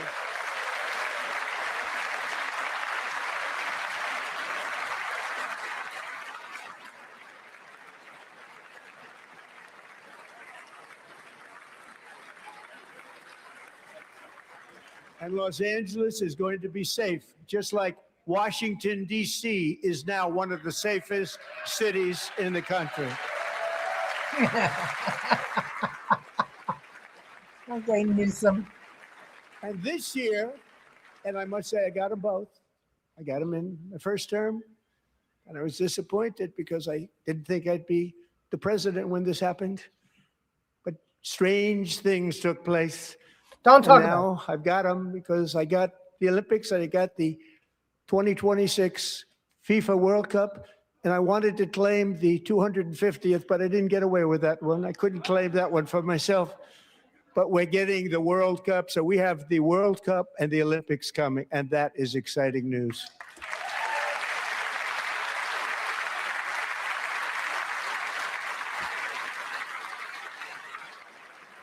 So this will be a year to celebrate our country and the heroes who have kept it free. Men like Buddy Taggart. At age 17, Buddy volunteered to defend America in World War II. God bless. Serving in the Pacific under the great General Douglas MacArthur. He fought bravely in the famous Battle of Manila, worked so hard. He was badly wounded and almost killed by enemy machine guns in Luzon. And 81 years ago this month, he liberated the largest internment camp in the Philippines, one of the largest anywhere in the world. But he earned many honors, including a Purple Heart and a Bronze Star, came home, started a family, and tonight he is in the gallery looking forward to July 4th, 2026, his 100th birthday.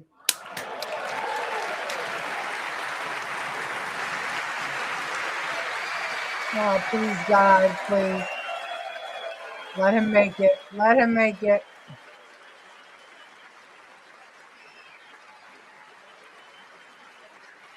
Oh, he looks like he'll make it.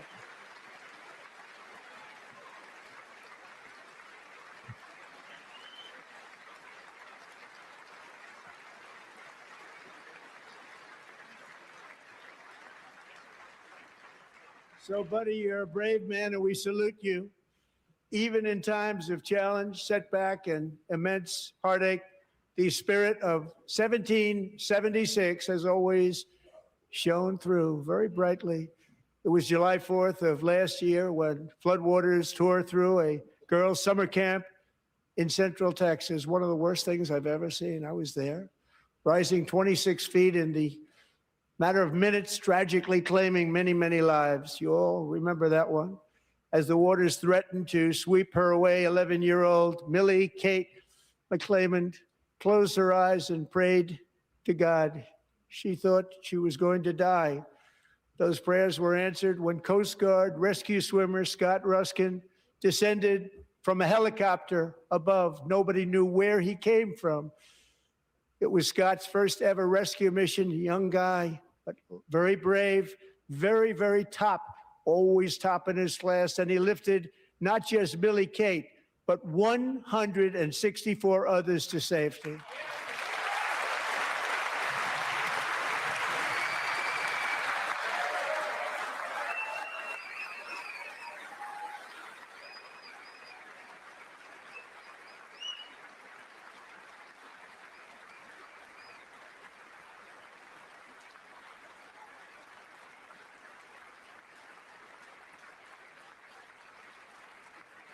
Me too. We didn't even get to the angel families yet. People watched Scott from a distance, and they couldn't believe what they were seeing. The winds were blowing, the rain was pouring, everything was going, and that rapid water, nobody's ever seen anything like it. They said, wow, that's something. Tonight, Scott and Millie Kate are here together, reunited for the very first time. Thank you, Scott, Millie Kate.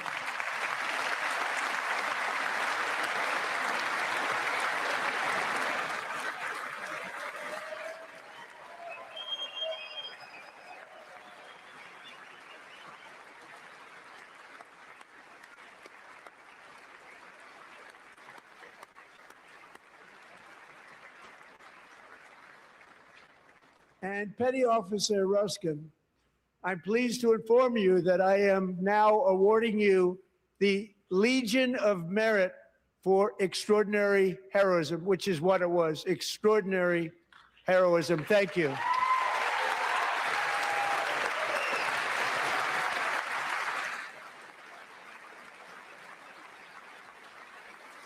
Oh, look at the 100-year-old guy getting up. Oh, I I'd can't. like to have the military aide to please come down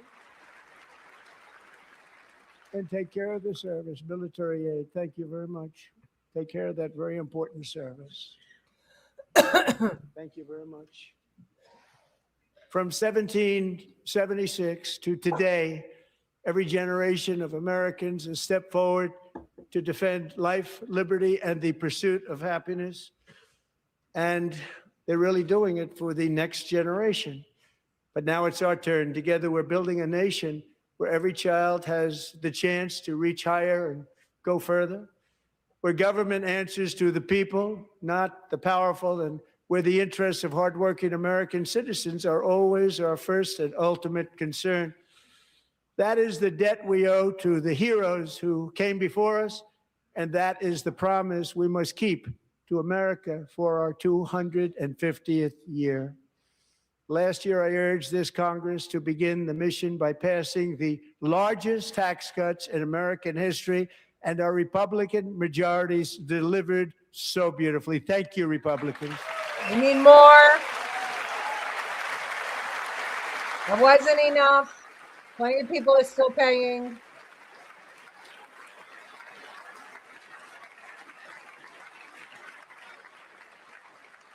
All Democrats, every single one of them, voted against these really important and very necessary massive tax cuts.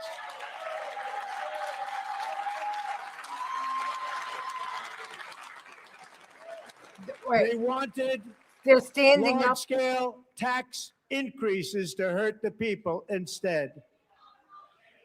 But we held strong, and with the great, big, beautiful bill, we gave you no tax on tips, no tax on overtime, and no tax on Social Security for our great seniors. Yes, the government does belong to the people. It's time we took it back. Democratic leadership absolutely does not work.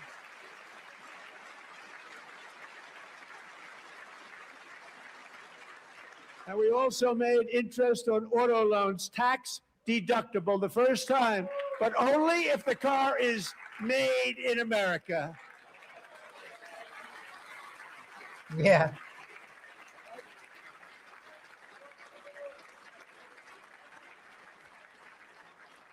Recently in Pennsylvania, I met Megan Hemhauser, a devoted mom who's homeschools her children, beautiful, 2 children, during the day while waiting tables at night as her husband works overtime operating very heavy equipment.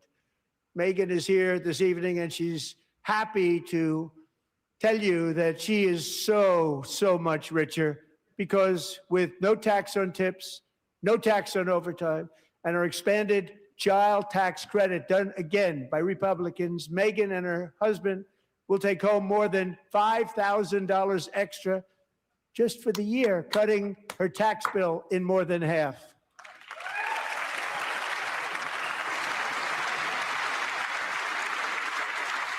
Megan, please stand up. We're fighting for you, Megan. No, she's already standing. There's no room for her. Thank you, Megan. Schumer was We're smirking. fighting for you, Megan.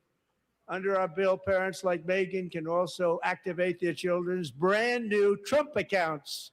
And I didn't name it. I did not name that. Of all the presidents, this is the best State of the Union we ever heard tonight. If he keeps it short, it'll be Nobody great. believes me, but I did not name it. It was named by a very tall man sitting right there in the third row. Best Nice man, a good man. Tax-free investment accounts for every American child. This is something that's so special and has taken off and gone through the roof. Millions will be pre-funded courtesy of the U.S. Treasury and private individuals like Michael and Susan Dell, who have donated $6.25 billion to fund the Trump accounts for 25 million American children.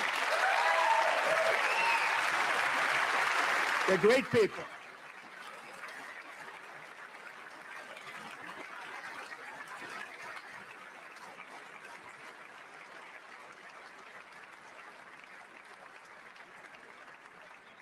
I asked Michael Dell, how do you make all that money? He said, well, I just sat on my dorm in school and I made computers and I'd sell them to people. And I just kept selling and selling and selling. And pretty amazing story. That's called the American dream. He sold a lot of computers, a lot of those laptops. So I congratulate him on that. But I really thank him and Susan, as well as others like Brad Gerstner, a very tremendous guy. He was behind it right from the beginning. Brad Gerstner. Thank you, Brad. I forgot the Dells were donating. I guess my new computer is going to be a Dell. I've always ordered Dells in the past. This one isn't a Dell, though, and it doesn't work very well. So with modest additional contributions, these young people's accounts could grow to over $100,000 or more by the time they turn 18. Think of it. How much money is that for somebody that started with nothing? Over 100,000, could be much more than that. To make this investment in our children's future, go to trumpaccounts.gov, trumpaccounts.gov. And a lot of people are doing it. It's setting every record in the book. It's popular. They knew what it was going to take. So proud of them. I'm so proud of the people that got it started.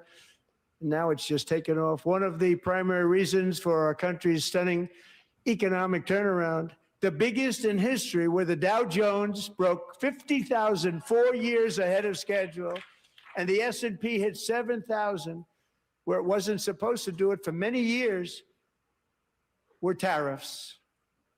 I used these tariffs, took in hundreds of billions of dollars to make great deals for our country, both economically and on a national security basis. Everything was working well. Countries that were ripping us off for decades are now paying us hundreds of billions of dollars. They were ripping us so badly. You all know that. Everybody knows it. Even the Democrats know it. They just don't want to say it. And yet these countries are now happy, and so are we. We made deals. The deals are all done. And they're happy. They're not making money like they used to, but we're making a lot of money. There was no inflation, tremendous growth. And the big story was how Donald Trump called the economy correctly, and 22 Nobel Prize winners in economics didn't. They got it totally wrong. They got it really wrong. And then just 4 days ago, an unfortunate ruling from the United States Supreme Court. It just came down. It came down. Very unfortunate ruling. But the good news is that almost all countries and corporations want to keep the deal that they already made, right, Scott? Knowing that the legal power that I, as president, have to make a new deal could be far worse for them, and therefore they will continue to work along the same successful path that we had negotiated before the Supreme Court's unfortunate involvement. So despite the disappointing ruling, these powerful country saving. It's saving our country, the kind of money we're taking in. Peace protecting. Many of the wars I settled was because of the threat of tariffs. I wouldn't have been able to settle them without. Will remain in place under fully approved and tested alternative legal statutes. And they have been tested for a long time. They're a little more complex, but they're actually probably better, leading to a solution that will be even stronger than before. Congressional action will not be necessary. It's already time tested and approved. And as time goes by, I believe the tariffs paid for by foreign countries will, like in the past, substantially replace the modern day system of income tax, taking a great financial burden off the people that I love. And that's how it always should have been. The accountants hate it, but that's how it always should have been. We've been working till June to pay our taxes. Moving forward, factories, jobs, investment, and trillions of dollars will continue pouring into the United States of America because we finally have a president who puts America first. I put America first. I love America. I love how he just side talks that. I do put America first. Believe me. For decades before I came along, we had the exact opposite. From trade to healthcare, from energy to immigration, everything was stolen and rigged in order to drain the wealth out of the productive, hardworking people who make our country great, who make our country run. Under Biden and his corrupt partners in Congress and beyond, it reached a breaking point with the Green New scam, open borders for everyone. They poured in by the millions and millions from prisons, from mental institutions. They were murderers, 11,888 murders. They came into our country. You allowed that to happen. And record-setting inflation that cost the typical family $34,000 in just a speck of time. Now the same people in this chamber who voted for those disasters suddenly use the word affordability, a word they just used it. Somebody gave it to them, knowing full well that they caused and created the increased prices that all of our citizens had to endure. You caused that problem. I love that you caused that problem.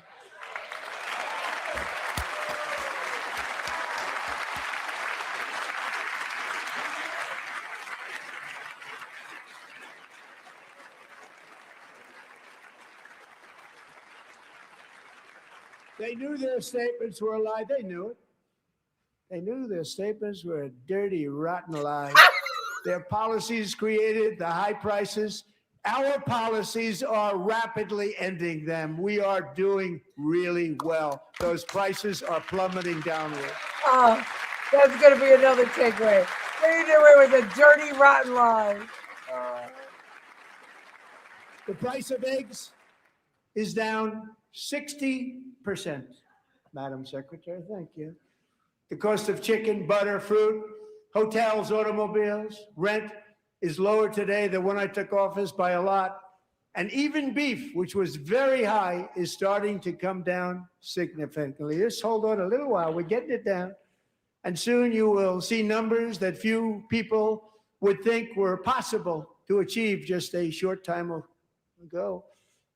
Nobody can believe when they see the kind of numbers, and especially energy, when they see energy going down to numbers like that, they cannot believe it. It's like another big tax cut.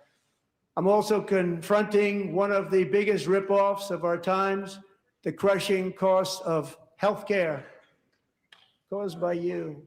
Since the passage of the Unaffordable Care Act, sometimes referred to as Obamacare, big insurance company has gotten rich. It was meant for the insurance companies, not for the people. With our government giving them hundreds and hundreds of billions of dollars a year as their stock prices soared 1,000, 1,200, 1,400, and even 1,700%, like nothing else. That's why I introduced the great healthcare plan. I want to stop all payments to big insurance companies and instead give that money directly to the people so they can buy their own health care, which will be better health care at a much lower cost.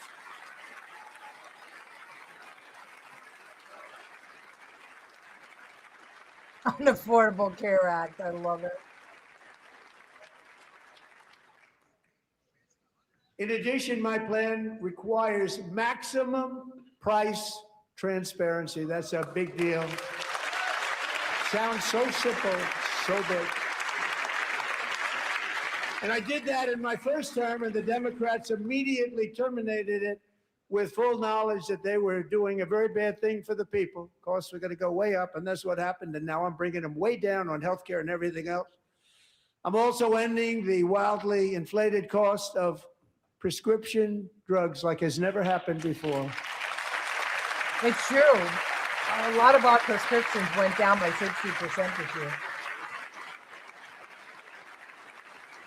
Other presidents tried to do it, but they never could. They tried. Most didn't try, actually. But they tried. They said they tried. They couldn't do it. They didn't even come close. They were all talk and no action, but I got it done. Under my just enacted most favored nation agreements, Americans who have for decades paid by far the highest prices of any nation anywhere in the world for prescription drugs will now pay the lowest price anywhere in the world for drugs. Anywhere, the lowest price.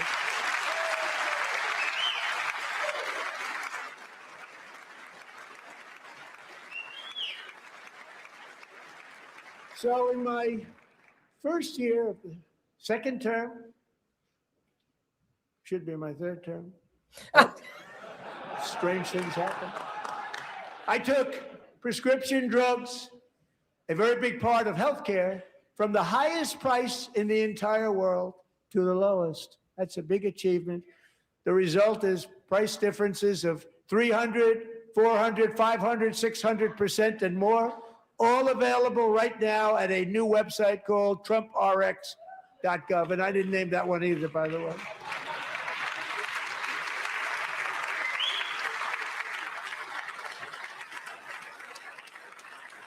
And here tonight is the very first customer ever to get that big discount, and it is big. Catherine Rayner. For 5 years, she and her husband have struggled with infertility, and they turned to IVF. One drug has been costing Catherine $4,000 to purchase. But a few weeks ago, she logged onto the Trump RX website and got that same drug that cost $4,000, got it for under $500. A reduction of much more, actually, than $3,500. Catherine, we are all praying for you, and you're going to be a great mom.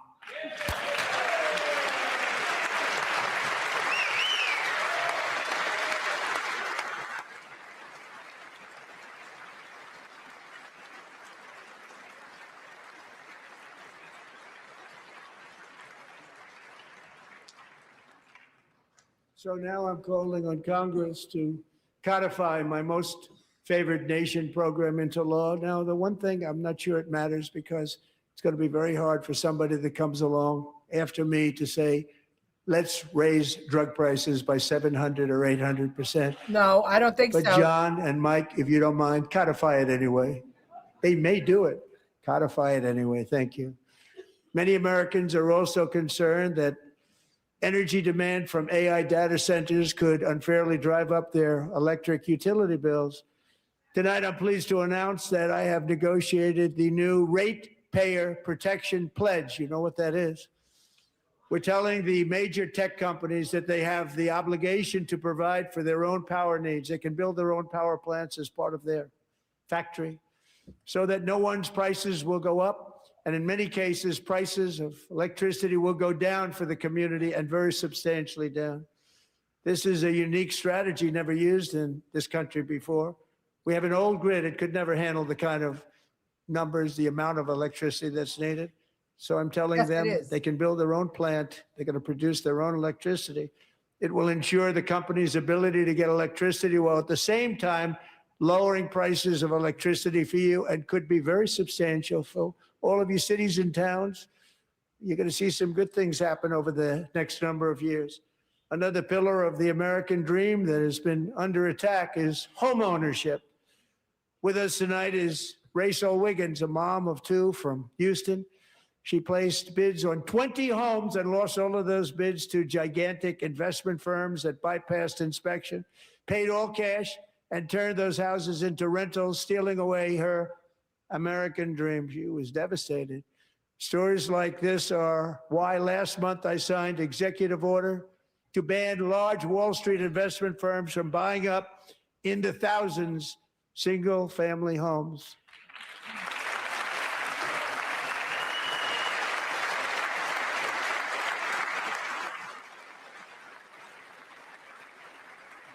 And now I'm asking Congress to make that ban permanent, because homes for people, really, that's what we want. We want homes for people, not for corporations. Corporations are doing just fine. Raysel, thank you very much. Good luck with your home. You'll get one soon.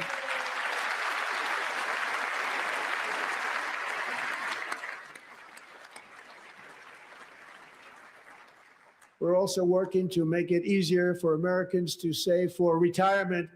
And under this administration, we will always protect Social Security and Medicare. They are not protecting it for our seniors. We will always protect Social Security, Medicare.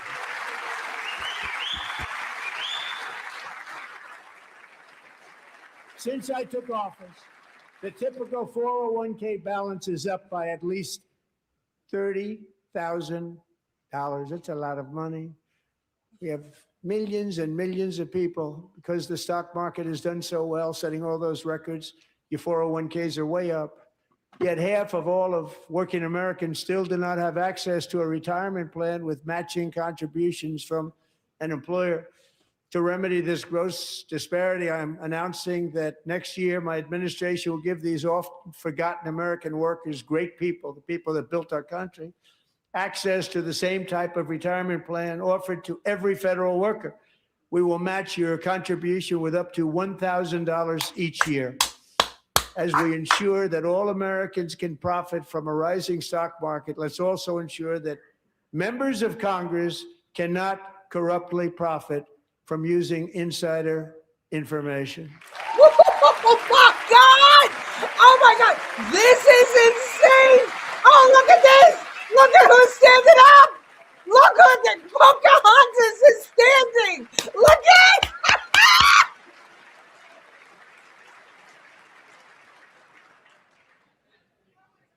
They stood up for that. I can't believe it. I can't believe it. Did Nancy Pelosi stand up if she's here? Doubt it. Oh, pass the Stop Insider Trading Act without delay. This is fantastic!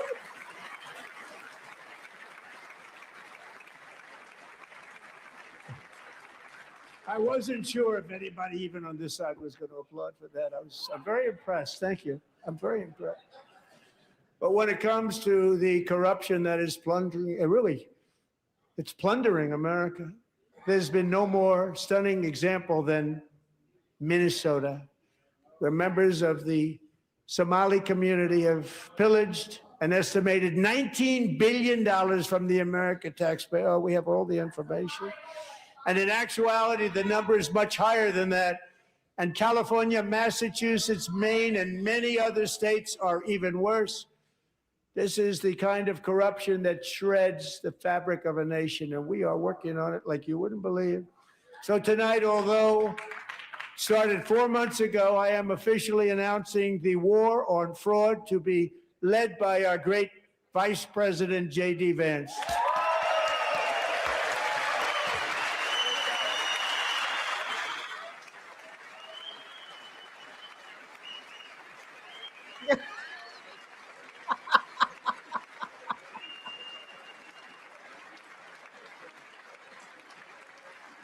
We'll get it done. And if we're able to find enough of that fraud, we will actually have a balanced budget overnight. It'll go very quickly. That's the kind of money you're talking about. We'll balance our budget. The Somali pirates who ransacked Minnesota remind us that there are large parts of the world where bribery, corruption, and lawlessness are the norm, not the exception. Importing these cultures through unrestricted immigration and open borders brings those problems right here to the USA. And it is the American people who pay the price in higher medical bills, car insurance rates, rent, taxes, and perhaps most importantly, crime. We will take care of this problem. We're going to take care of this problem. We are not playing games. Delilah. See, the thing is now, you know what the headlines are all going to be in the leftist newspapers? Trump gives a racist speech. That's what it's going to be. 100%. Delilah Colvin was only 5 years old in June 2024 when a 18-wheel tractor trailer plowed into her stopped car traveling at 60 miles an hour or more. The driver was an illegal alien let in by Joe Biden and given a commercial driver's license by open borders politicians in California. Doctors said Delilah would never be able to walk or talk, have a good life. She wouldn't even be able to eat again. But against all odds, she is now in the first grade learning to walk. And she's here this evening with her dad, Marcus, a fantastic man. Delilah, please, you are a great inspiration. Please stand up.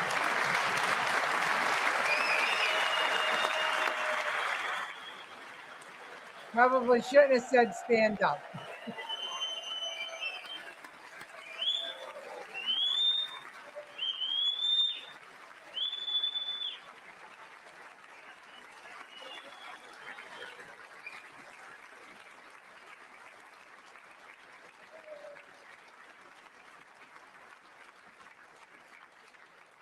Yeah. Thank you, Delilah. Many, if not most, illegal aliens do not speak English and cannot read even the most basic road signs as to direction, speed, danger, or location. That's why tonight I'm calling on Congress to pass what we will call the Delilah Law, barring any state from granting commercial driver's licenses to illegal aliens.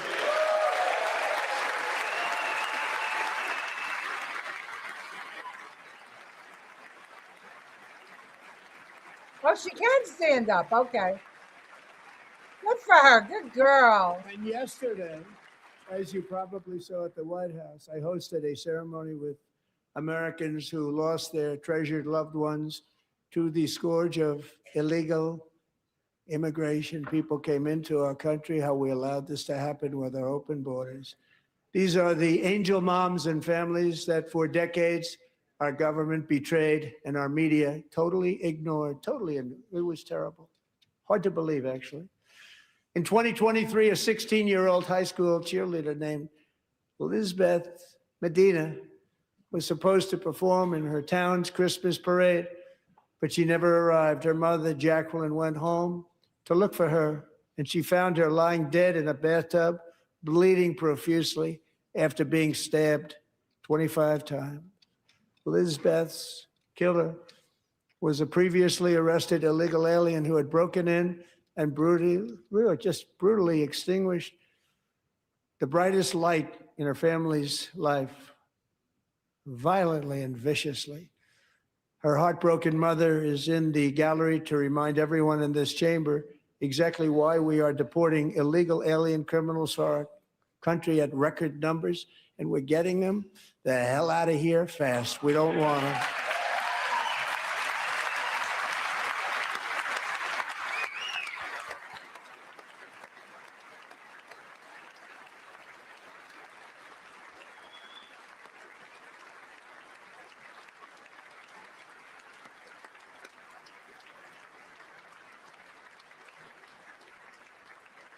Thank you very much, Jacqueline. Thank you.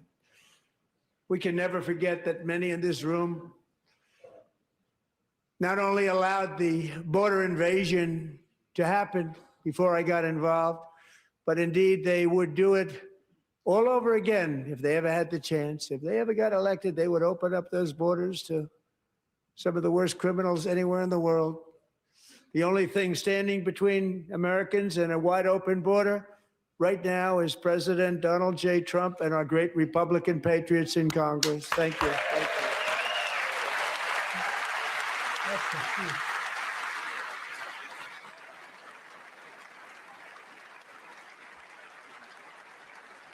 As we speak, Democrats in this chamber have cut off all funding for the Department of Homeland Security. It's all cut off.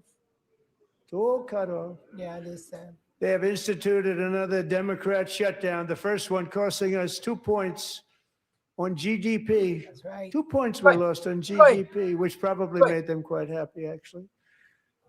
Now they have closed the agency responsible for protecting Americans from terrorists and murderers. Tonight, I'm demanding the full and immediate restoration of all funding for the border security, homeland security of the United States, and also for helping people clean up their snow. We have no money because of the Democrats, and it would be nice. We'd love to give you a hand at cleaning it up, but you gave no money. Nobody's getting paid. It's a shame. So you have to think about it. We have, in case you didn't know, a pretty large snowstorm out there. One of the great things about the State of the Union is how it gives Americans the chance to see clearly what their representatives really believe. So tonight, I'm inviting every legislator to join with my administration in reaffirming a fundamental principle. If you agree with this statement, then stand up and show your support.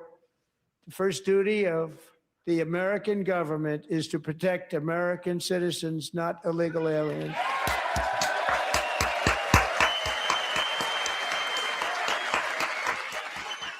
That was brilliant. Brilliant. Stay seated, you muck.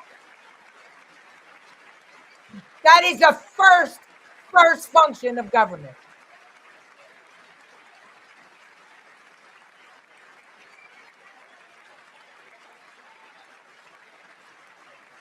First function, protect Americans.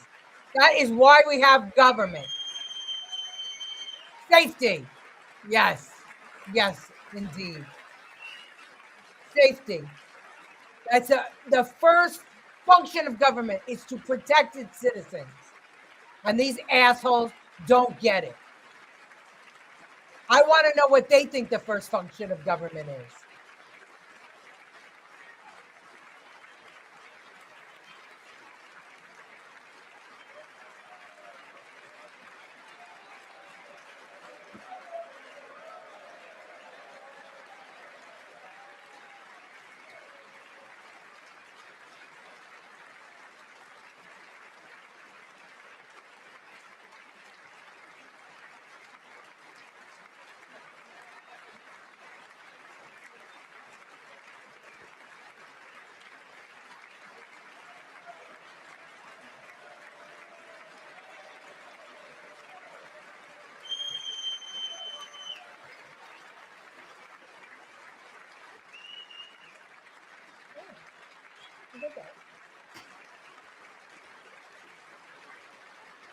Holy shit.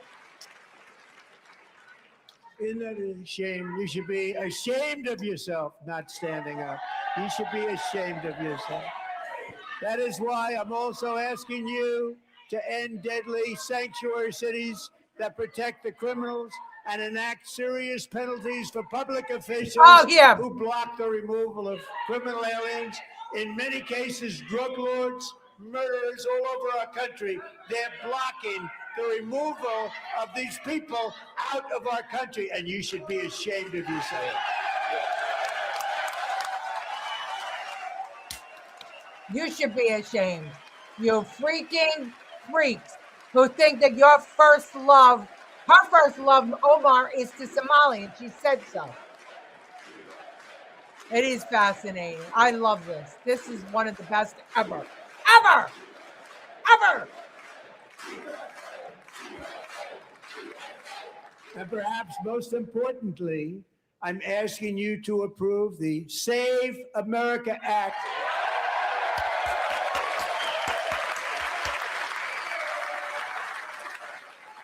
Yeah, he's running for To something. stop illegal aliens and others who are unpermitted persons from voting in our sacred American elections. The cheating is rampant in our elections. It's rampant. It's very simple. All voters must show voter ID.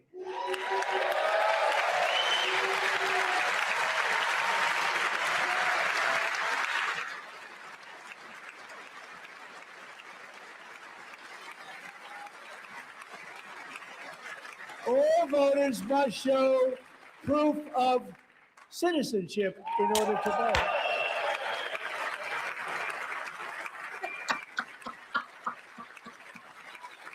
It's got to get passed. No more crooked mail-in ballots except for illness, disability, military, or travel.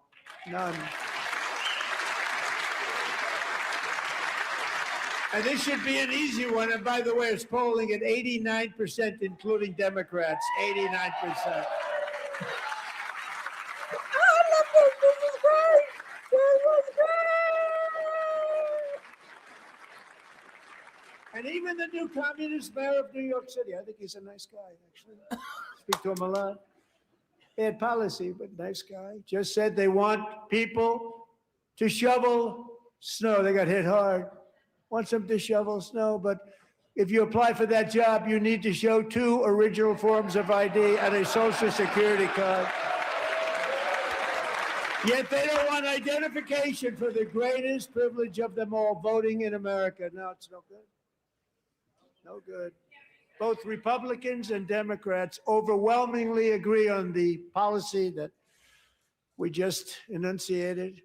And Congress should unite and enact this common sense, country-saving legislation right now, and it should be before anything else happens. Oh, I love this. I love this. I love this. You know, see this, I don't know if you can hear me, and I'm afraid to plug in the microphone because it might kick me off. But this is even better than any of his State of the Unions. This is great. I love that he engages them. And the reason they don't want to do it, why would anybody not want voter ID? One reason, because they want to cheat. There's only one reason. They make up all excuses. They say it's racist. They come up with things you almost say, what imagination they have. They want to cheat. They have cheated, and their policy is so bad that the only way they can get elected is to cheat. And we're going to stop it. We have to stop it, John.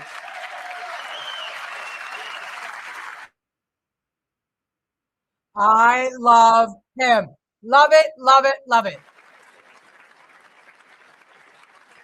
And here is one more opportunity to show common sense in government. In the gallery tonight are Sage Blair and her mother, Michelle. In 2021, Sage was 14 when school officials in Virginia sought to socially transition her to a new gender, treating her as a boy and hiding it from her parents. Hard to believe, isn't it? Before long, a confused Sage ran away from home after she was found in a horrific situation in Maryland. A left-wing judge refused to return Sage to her parents because they did not immediately state that their daughter was their son. Sage was thrown into an all-boys state home and suffered terribly for a long time. But today, all of that is behind them because Sage is a proud and wonderful young woman with a full ride scholarship to Liberty University. Sage and Michelle, please stand up. That's the stuff that I can't believe is happening in America. And that's the stuff that won't be in the history books. Let the State of the Union go down in history. Exactly.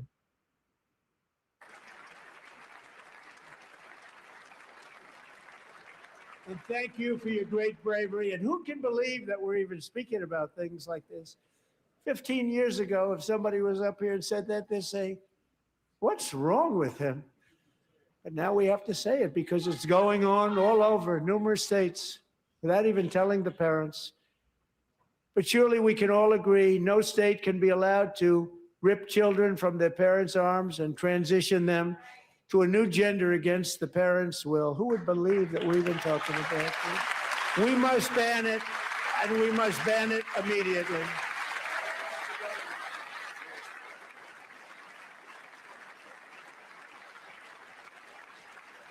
All countries want a Trump. I think you're right. Look, nobody stands up. These people are crazy. I'm telling you, they're crazy.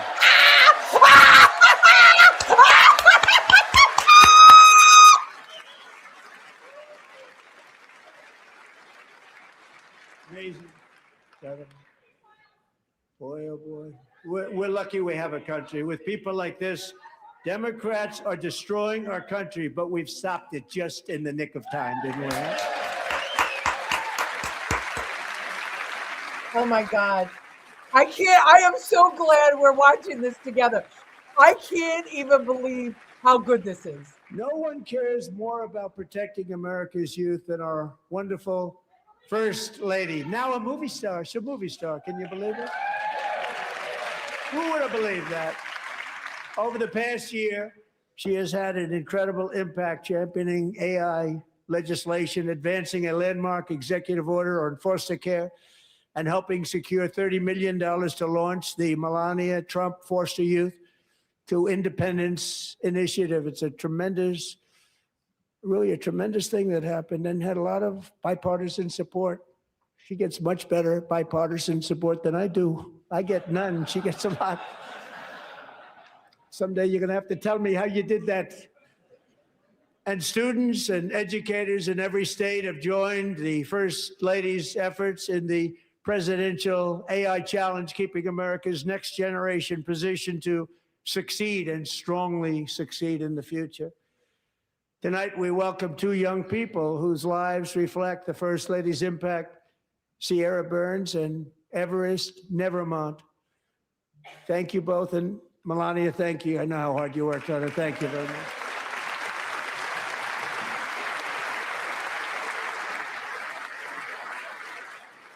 He's so cool. Thank you, baby. Have you ever heard a president refer to his wife as baby during the State of the Union address? I love it. He's just so smooth.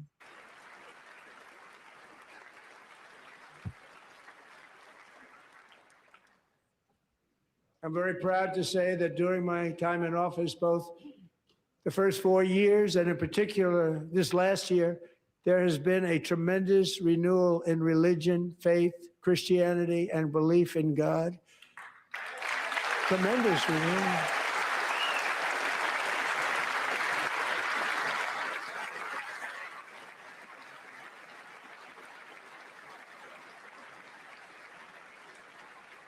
This is especially true among young people, and a big part of that had to do with my great friend, Charlie Kirk, a great guy, great man.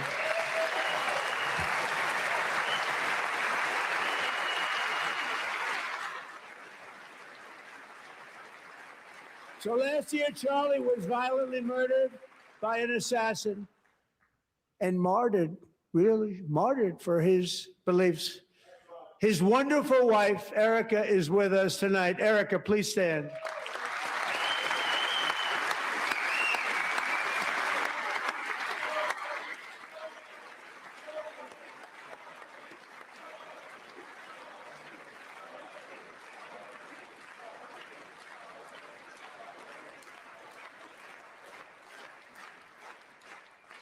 Thank you, Erica. Been through a lot. In Charlie's memory, we must all come together to reaffirm that America is one nation under God, and we must totally reject political violence of any kind. Yeah.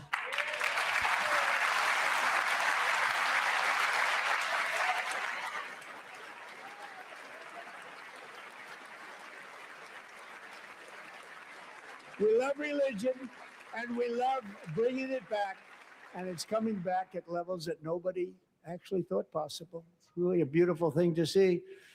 Above all, unleashing America's promise requires keeping our communities safe.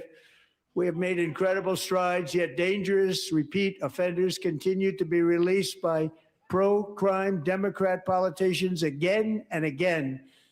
We are honored to be joined tonight by a woman who's been through hell, Anya Zarutska.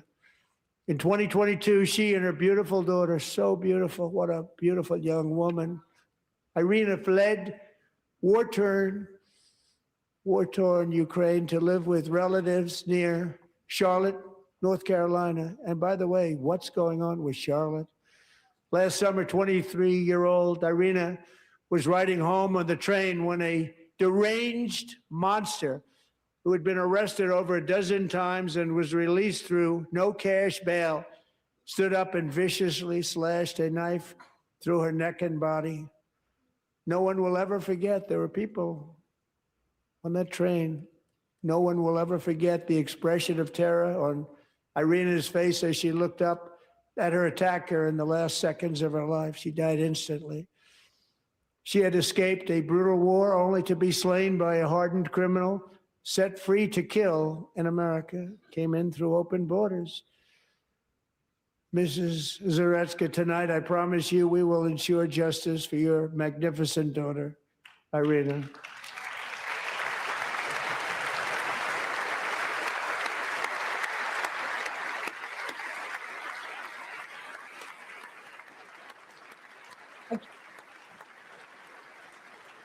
I just can't believe how many people who lost their children are in this audience tonight.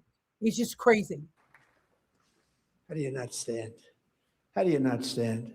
I'm asking this Congress to pass tough legislation to ensure that violent and dangerous repeat offenders are put behind bars, and importantly, that they stay there.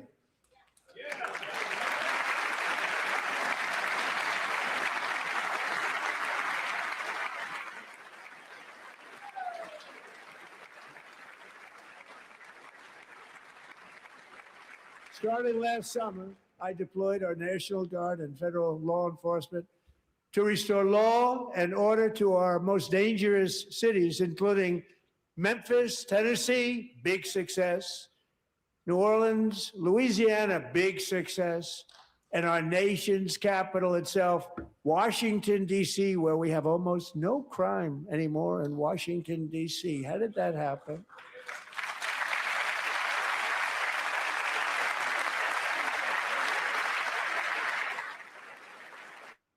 Our nation is the safest that it's been. In Washington is now at the lowest level ever recorded, and murders in D.C. this January were down close to 100% from a year ago.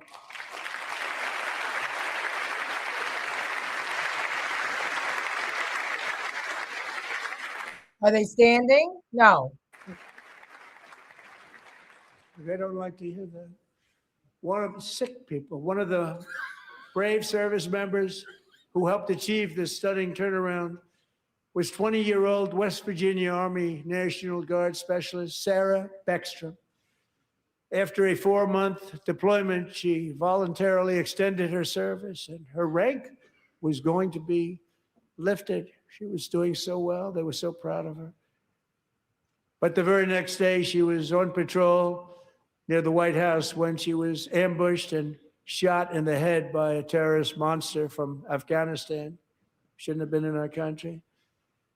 And all because she wore the uniform of our nation, she was shot. He traveled here because he didn't like people wearing our uniform. He was sick and deranged, shouldn't have been in our country. Sarah Beckstrom died in order to defend our capital, and we are honored to be joined by her wonderful parents, Gary and Evalie. Your daughter was a true American patriot, and she will be greatly missed. She was a great person. I saw reports on her. They've never seen anything like her.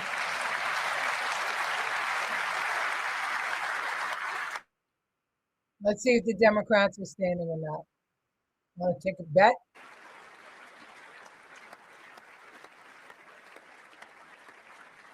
Exactly, Kevin. At least the whole world can see now.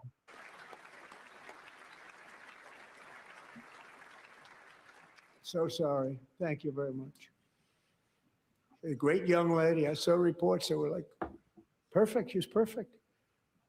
Serving alongside Sarah that day was Staff Sergeant Andrew Wolf. The terrorist shot Andrew in the head, and no one thought he could possibly make it. The two of them, Sarah and Andrew, both shot violently in the head. Neither was expected to make it. They weren't even given a chance, except his wonderful mother, named Melody, who I spoke to the same night. And she was so positive. The doctors thought that Andrew was gone. But his mother said, no, Mr. President, Andrew will be fine. He's going to make it. I've never seen anything like it. I mean, he was given almost no chance. She said, I have no doubt, sir, he's going to be okay. This was a conversation that I had with her that night. with her son laying helplessly in bed, blood all over.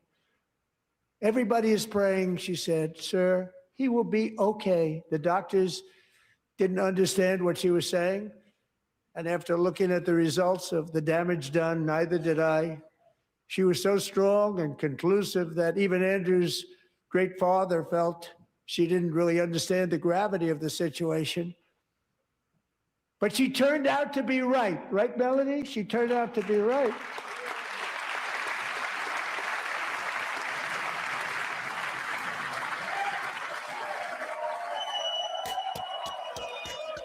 Oh, Jesus.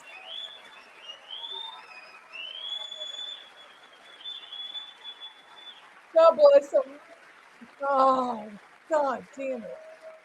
Look at him. That's a mother's love right there. That's a mother's love, the will that he had to live. That's amazing. Amazing. Amazing, actually. I said, where does this woman come from? She's the most positive person I've ever met.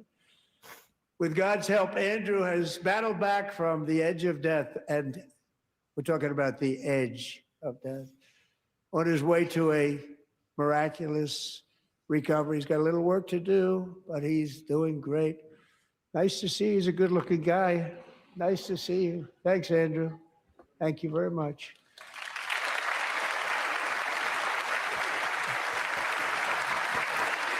Are they standing or sitting? Kevin says, I hope all the Democrats, they are squirming in their seats. And he's right. They should be. So, Andrew, while you're up, now I'm going to ask a highly respected General James Seward to present Staff Sergeant Andrew Wolf and the great family of Sarah Beckstrom with the award created by our late, great President George Washington himself. It's called the Purple Heart. That's fantastic. Oh.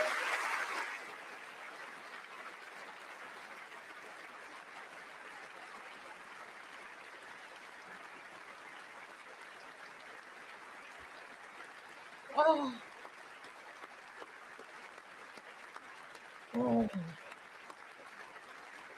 Well, maybe next year we should have a freaking crucifix in there so that they could all evaporate.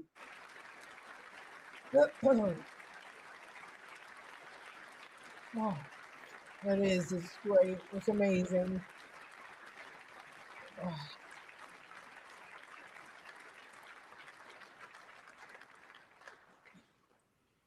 We love you all. Love you. We're proudly restoring safety for Americans at home, and we are also restoring security for Americans abroad. Our country has never been stronger. My first 10 months, I ended 8 wars, including Cambodia.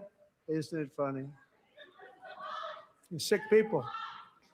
Cambodia and Thailand, Pakistan and India would have been a nuclear war. 35 million people said the Prime Minister of Pakistan would have died if it were not for my involvement. Kosovo and Serbia, Israel and Iran, Egypt and Ethiopia, Armenia and Azerbaijan, the Congo and Rwanda, and of course the war in Gaza, which proceeds at a very low level. It's just about there. And I want to thank Steve Witkoff and Jared Kushner for your help. Thank you, Steve. Thank you, Jared. You're not alone, Kevin. We're all, I know, I'm crying like a baby here.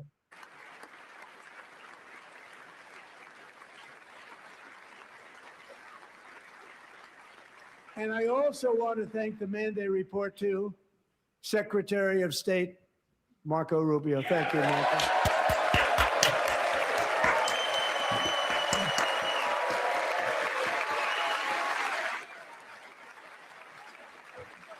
I wish he would be our next president. I love him. People like you. You know, Marco got 100% of the votes when He was in confirmation. I think our next one was about 54%. And some of the Democrats are now saying, I can't believe we approved that guy. Yes. And he said it's an honor that they feel that way, right, Marco? You have done a great job, great Secretary of State. I think he'll go down as the best ever. Best ever. The best Secretary of State. Compare him with Hillary Clinton. Let's put them side by side. Under the ceasefire I negotiated, every single hostage, both living and dead, has been returned home. Can you believe that?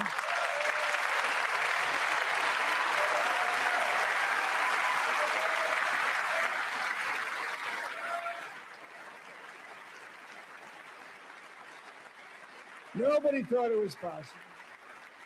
Nobody thought that was possible. Both living and dead. And those parents who had a dead son, their boy, they'd always tell me their boy, they wanted him as much as though he were living. It was an amazing period of time. And they came back, and when we got all of the living hostages back, and many, many before them, but I always said those last 20 are going to be very tough, but we got many, many more, hundreds. But I said those last 20 are going to be tough. We got them back. But we only got back 14 or 15 of the dead of the 28. And believe it or not, Hamas worked along with Israel, and they dug and they dug and they dug. It's a tough thing to do, going through bodies all over, passing up 100 bodies sometimes for each one that they found. Tough job. And they finally got it back to 27. And then Steve and Jared, they got it back to 28. They found all 28. Nobody thought that was possible, but we did it. And I remember the family of the 28th. They were so grieved, but they were so happy as it's possible to be. They had their boy back. The mother said, "Sir, we have our boy back." What a period of time that was, but we got them all back. So thank you both very much. Great job.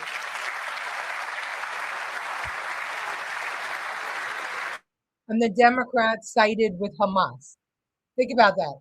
And the Democrats sided with Hamas and continue to side with Hamas. Very hard to end the ninth war, the killing and slaughter between Russia and Ukraine, where 25,000 soldiers are dying each and every month. Think of that, 25,000 soldiers are dying a month.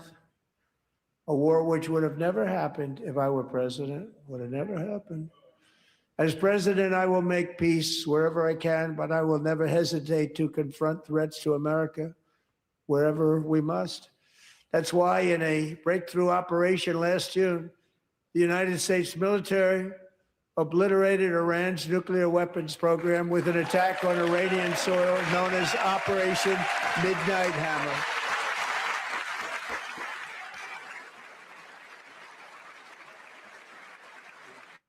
Kevin, I do not believe or agree with the prophets, and I am a very good judge of character. Decades it had been the policy of the United States never to allow Iran to obtain a nuclear weapon.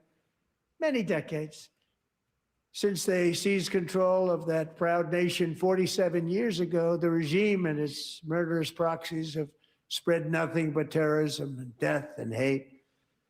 They've killed and maimed thousands of American service members and hundreds of thousands and even millions of people with what's called roadside bombs. They were the kings of the roadside bomb. And we took out Soleimani. I did that during my first term. Had a huge impact. He was the father of the roadside bomb.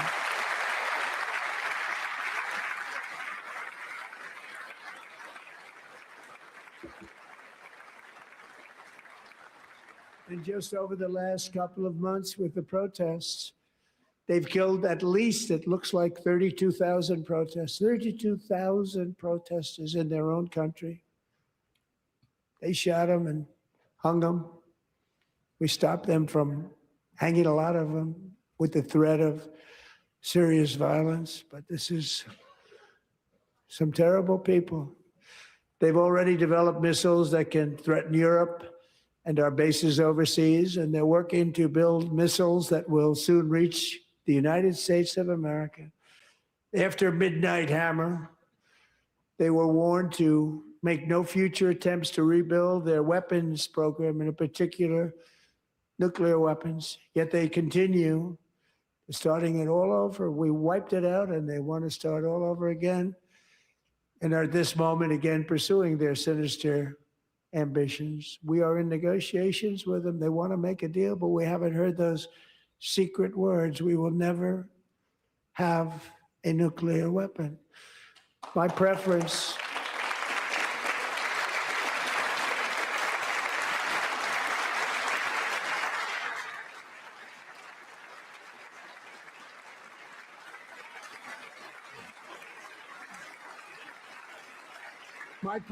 is to solve this problem through diplomacy. But one thing is certain, I will never allow the world's #1 sponsor of terror, which they are by far, to have a nuclear weapon. Can't let that happen.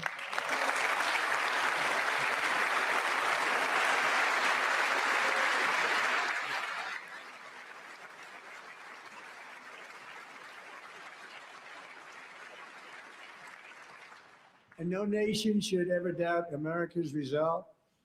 We have the most powerful military on earth. I rebuilt the military in my first term.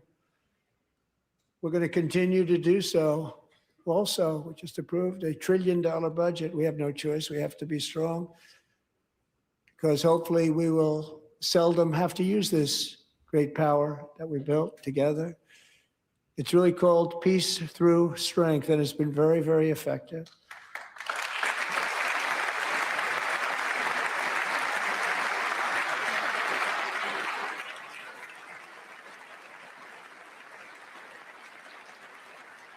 So thanks to Republicans in Congress, we're investing that record number of dollars, have no choice, in the United States Armed Forces. Also creating a lot of jobs, but we're not even doing it for that reason. Because as I said, we have more jobs, more people working today than ever before in the history of our country. And NATO countries are friends and allies. They are. They're our friends and they're our allies. Have just agreed at my very strong request to pay 5% of GDP for military defense rather than the 2%, which they weren't paying. We were paying for almost all of NATO. Now they're paying 5 as opposed to not paying 2.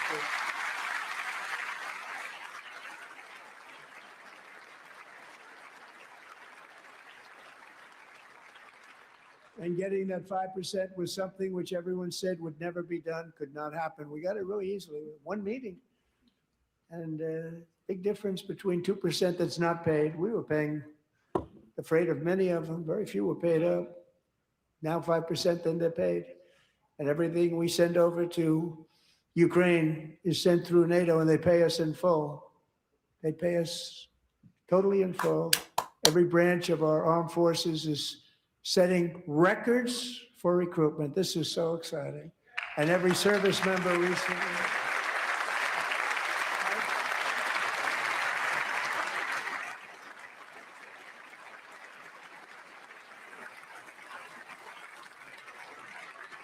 And every service member recently received a warrior dividend of $1,776.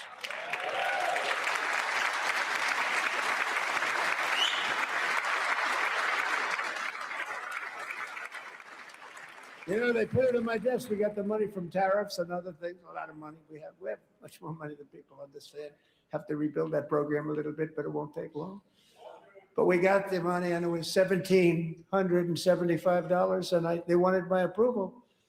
And I said, what's the number? $1,775. I said, wait a minute, for $1 more, we can have $1,776. It's going to, I said, we're going to figure that. I never asked anybody if we could afford it. $1 more, I said $1,776.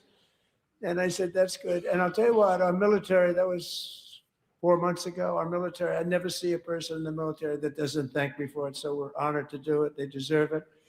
And we call it 1776. It was great. And we love our military. We love our law enforcement. We love our firemen. You know, the firemen don't get mentioned enough. We love our firemen. We're also,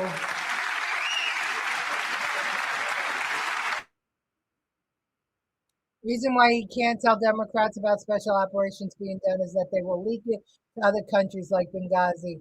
Yes, we already saw We're that. also restoring American security and dominance in the Western Hemisphere, acting to secure our national interests and defend our country from violence, drugs, terrorism, and foreign interference. For years, large swaths of territory in our region, including large parts of Mexico, really large parts of Mexico, have been controlled by murderous drug cartels. That's why I designated these cartels as foreign terrorist organizations, and I declared illicit fentanyl as a weapon of mass destruction.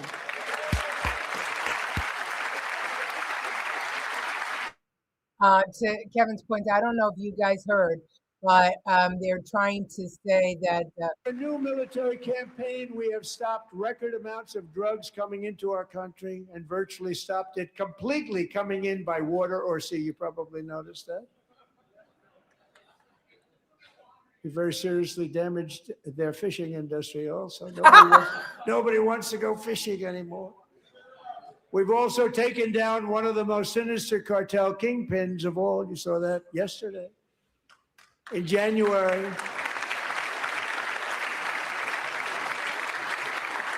that joke about the fishing industry is going to be there with big bias, the bigotry.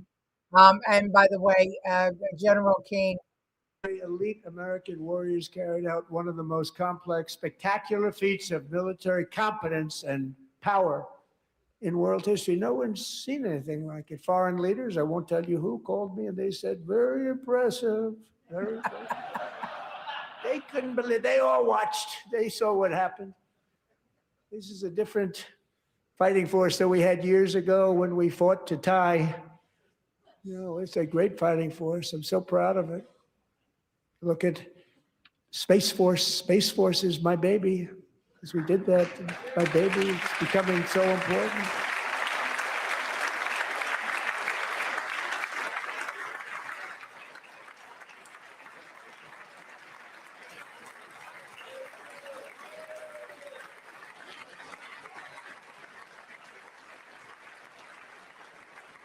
And America's armed forces overwhelmed all defenses and utterly defeated an enemy, good fighters, to end the reign of outlaw dictator Nicolas Maduro and bring him to face American justice.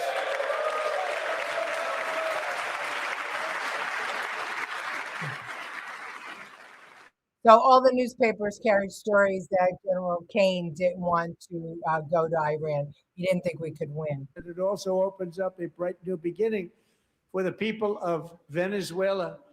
We're working closely with the new president of Venezuela, Delcy Rodriguez, to unleash extraordinary economic gains for both of our countries and to bring new hope to those who have suffered so terribly.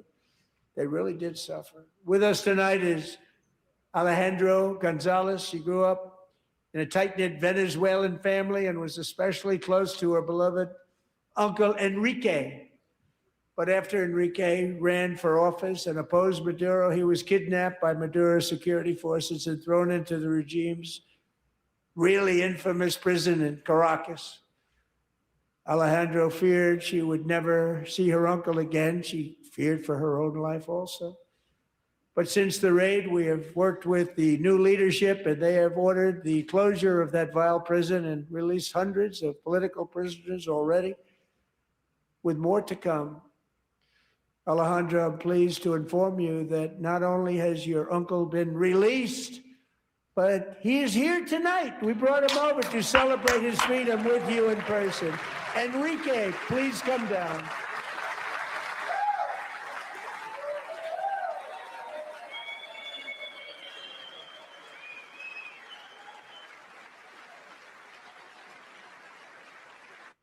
Now, that is amazing. Amazing, amazing, amazing. By the way, that story about Kane, it's not verified. It's kind of like the generals or the people who said that Trump called the dead soldiers losers. It never happened.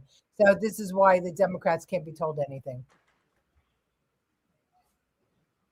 Thank you, Enrique. Have a good time. Nice to have you back, Enrique. There were many heroes on that January raid to capture Maduro, really great heroes. It was very dangerous. They knew we were coming. They were all set.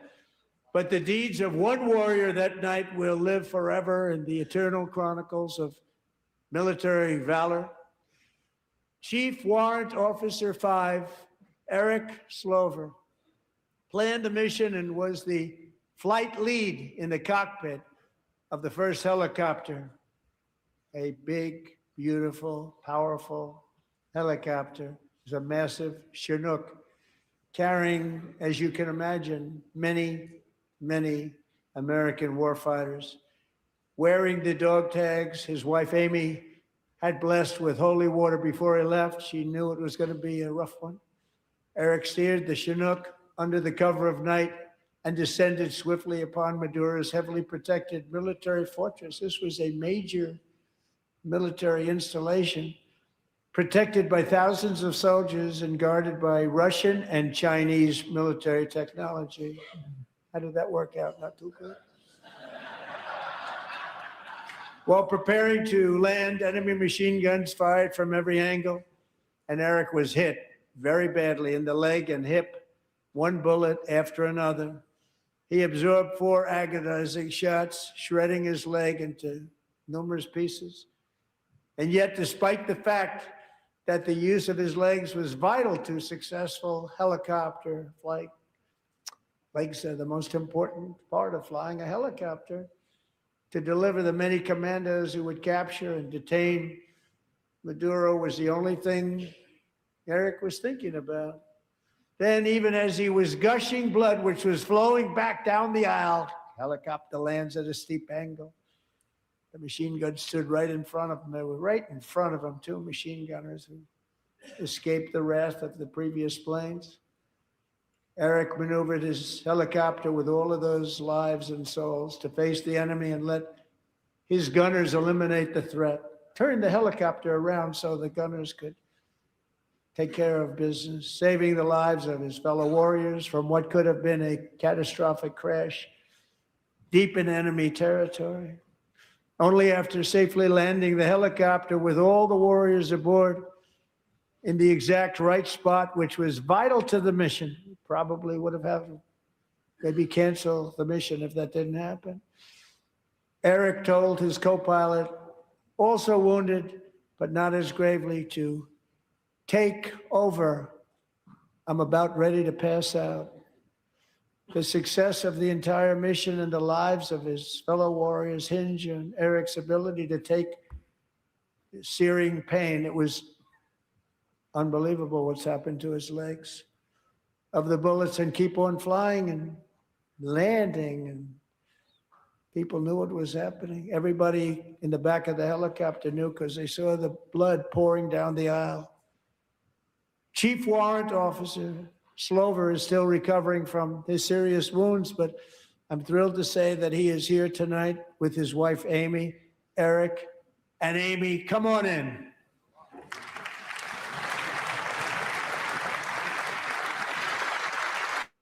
Who needs Hollywood? See, the Democrats need Hollywood. We have real life stories. Yeah, this is what happens. This is real life. They can make a movie out of this.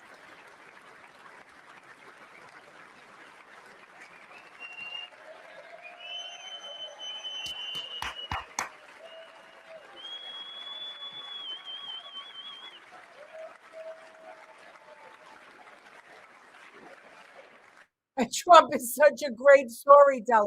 Oh my God. It's like, if I didn't know the ending, I was on the edge of my seat. Oh.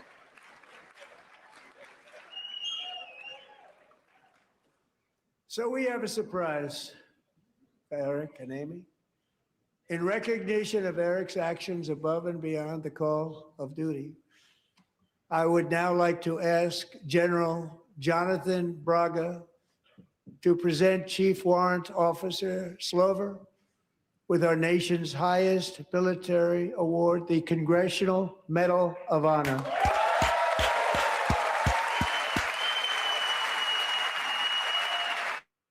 Biden gave that to Hillary Clinton and George Soros. Look at who we give it to.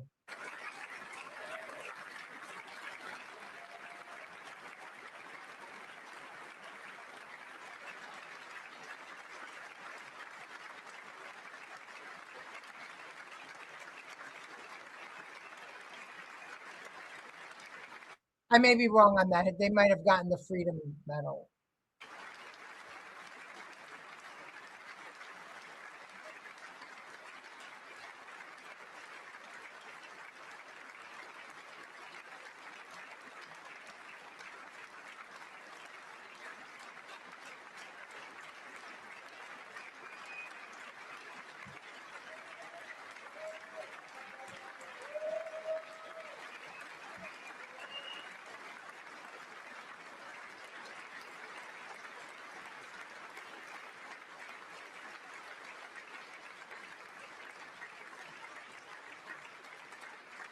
Well, thank you very much, Eric and Amy.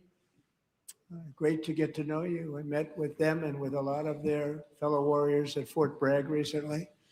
You notice the name Fort Bragg. We have it back. We brought it back. We won the First World War with it, the Second World War with it, and then they decided to change the name.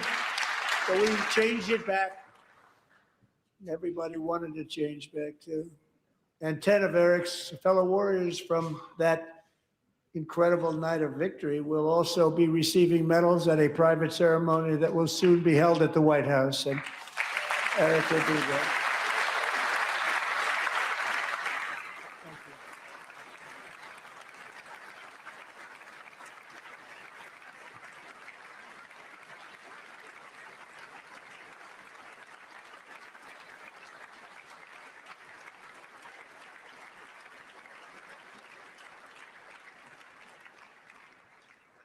Thank you, Eric. That's a big one. Tonight we've celebrated many truly extraordinary American patriots, but there is one last living legend to honor before we go. He is one more heroic American aviator, Navy fighter pilot. Royce Williams served in World War II, Korea, Vietnam, flying more than 220 missions. In the skies over Korea in 1952, Royce was in the dogfight of a lifetime, legendary dogfight. Flying through blizzard conditions, his squadron was ambushed by 7 Soviet fighter planes. It was his first aerial combat of the war, and despite being massively outnumbered and outgunned, Royce led the takedown of 4 enemy jets and almost destroyed the others, vanquishing his adversaries while taking 263 bullets to his own plane and being seriously hurt. His story was secret for over 50 years. He didn't even want to tell his wife, but the legend grew and grew. But tonight, at 100 years old, this brave Navy captain is finally getting the recognition he deserves. He was a legend long before this evening. Royce, please stand up, and I will ask the First Lady of the United States to present Captain Royce Williams with his Congressional Medal of Honor.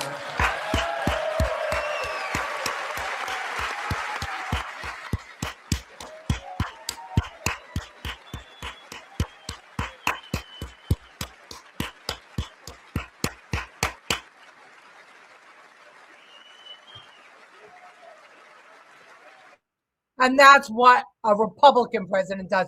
That's what a president does. George Soros, Hillary Clinton, the Medal of Freedom. That's what the National Guard troop got, was the Medal of Freedom. And they put it on Soros and Clinton.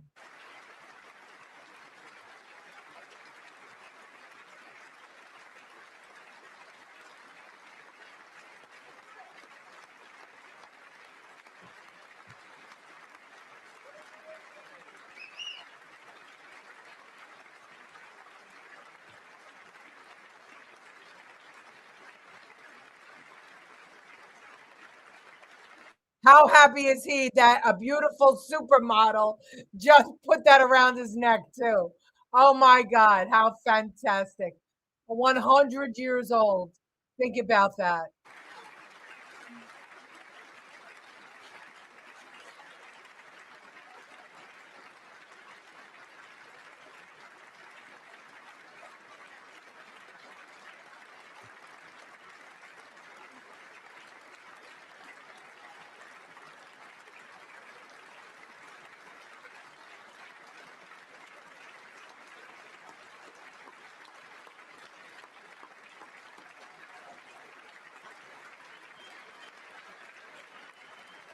And it looks like everybody's standing for once.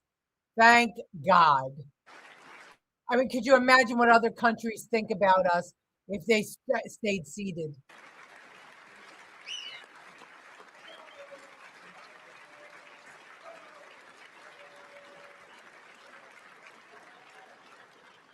Thank you, Royce, and thank you, Eric.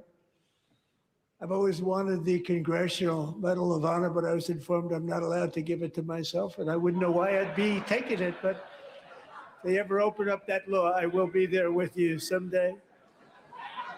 But you know, that's our highest honor, Congressional Medal of Honor, and that's a big thing, and it's an honor to be in the same room with you. Thank you both very much, Eric. Thank you.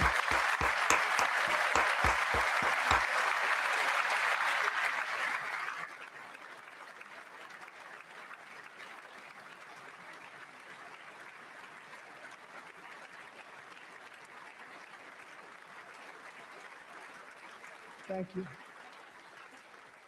250 years is a long time in the life of a nation, but in another sense, it's really a mere moment in the eye of history.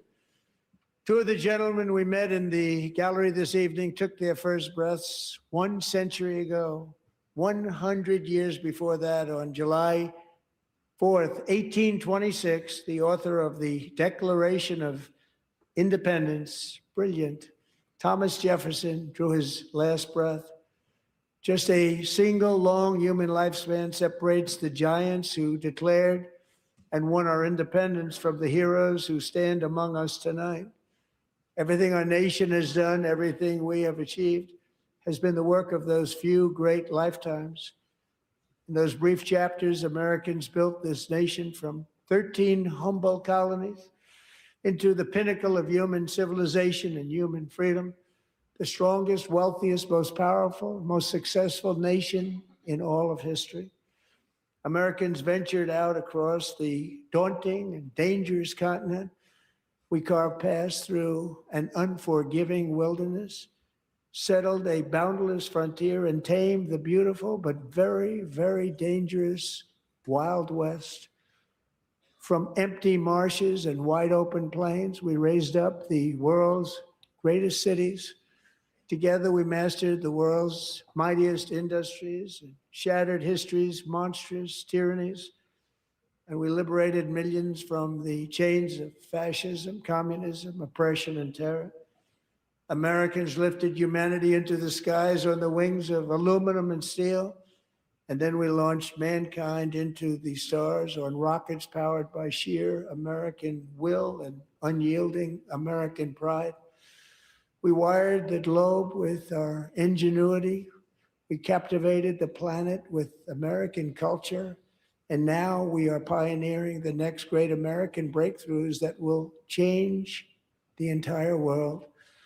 All of this and so much more is the enduring legacy, unmatched glory of the hardworking patriots who built and defended this country and who still carry the hopes and freedoms on all of humanity's backs.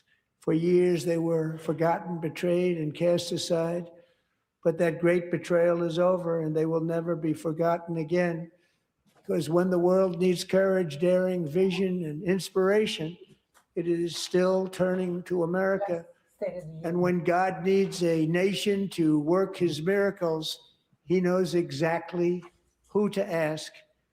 There is no challenge Americans cannot overcome, no frontier too vast for us to conquer, no dream too bold for us to chase, no horizon too distant for us to claim. For our destiny is written by the hand of providence, and these first 250 years were just the beginning. From the rugged border towns of Texas to the heartland villages of Michigan, from the sun-kissed shores of Florida to the endless fields of the Dakotas, and from the historic streets of Philadelphia to right here in our nation's capital, Washington, D.C., the golden age of America is upon us. The revolution that began in 1776 has not ended. It still continues because the flame of liberty and independence still burns in the heart of every American patriot. And our future will be bigger, better, brighter, bolder, and more glorious than ever before. Thank you. God bless you, and God bless America.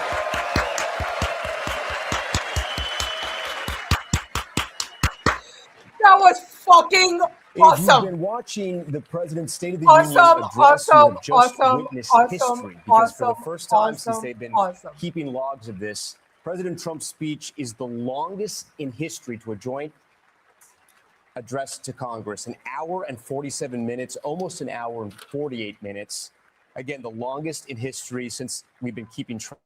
It didn't seem that long. It flew by. About this speech, they likely will be writing more about the moments and the visuals than about the actual diplomacy and or policies that were talked about in this speech. Some of the big moments, Team USA hockey coming in very early in this speech. The president asking everyone for a standing ovation, which they received to their gold medals, but also saluting with the Congressional Medal of Honor pilot Eric Slover, who is the chopper pilot in the Venezuela mission in that operation to take out Nicolas Maduro, who took 4 bullets and still was able to survive and appeared there in Congress. Also, a political prisoner in Venezuela at one point, Enrique, coming out and giving his daughter, who's an American, a hug, who had been waiting for her uncle, who had been imprisoned in Venezuela just because he had run against Maduro.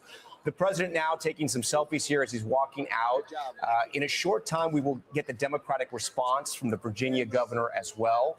The president's talking a little bit about the economy. And remember, he has to set the table and the stage for the midterms. There's Nicole. And something that... There's Nicole Maliotakis, my political daughter, right behind him. Pointed out And to us Mike that one Waller. of the top Google trend searches were the Trump accounts. Essentially, the new babies that are going to be born in America are going to get these $1,000 accounts funded in part by donations, but also by the federal government. The president hopes this will be sort of a savings account that at some point will grow. He's touted up to 6 figures. We'll see what actually happens. We won't know until 18 years from now. But the president talking about the economy at times and really stating his case and his reasoning for what's happening in Iran, saying his point is Iran cannot have a nuclear weapon. Okay, everybody. I'm going to sign off now because my eyeballs with this light in my eye for so long I can't see anymore. I'll see you all tomorrow at 8. Thank you for watching this speech with me. You made it special to be with. I'll see you all tomorrow night at 8. I feel like we just won again. It's fantastic. All right. Bye.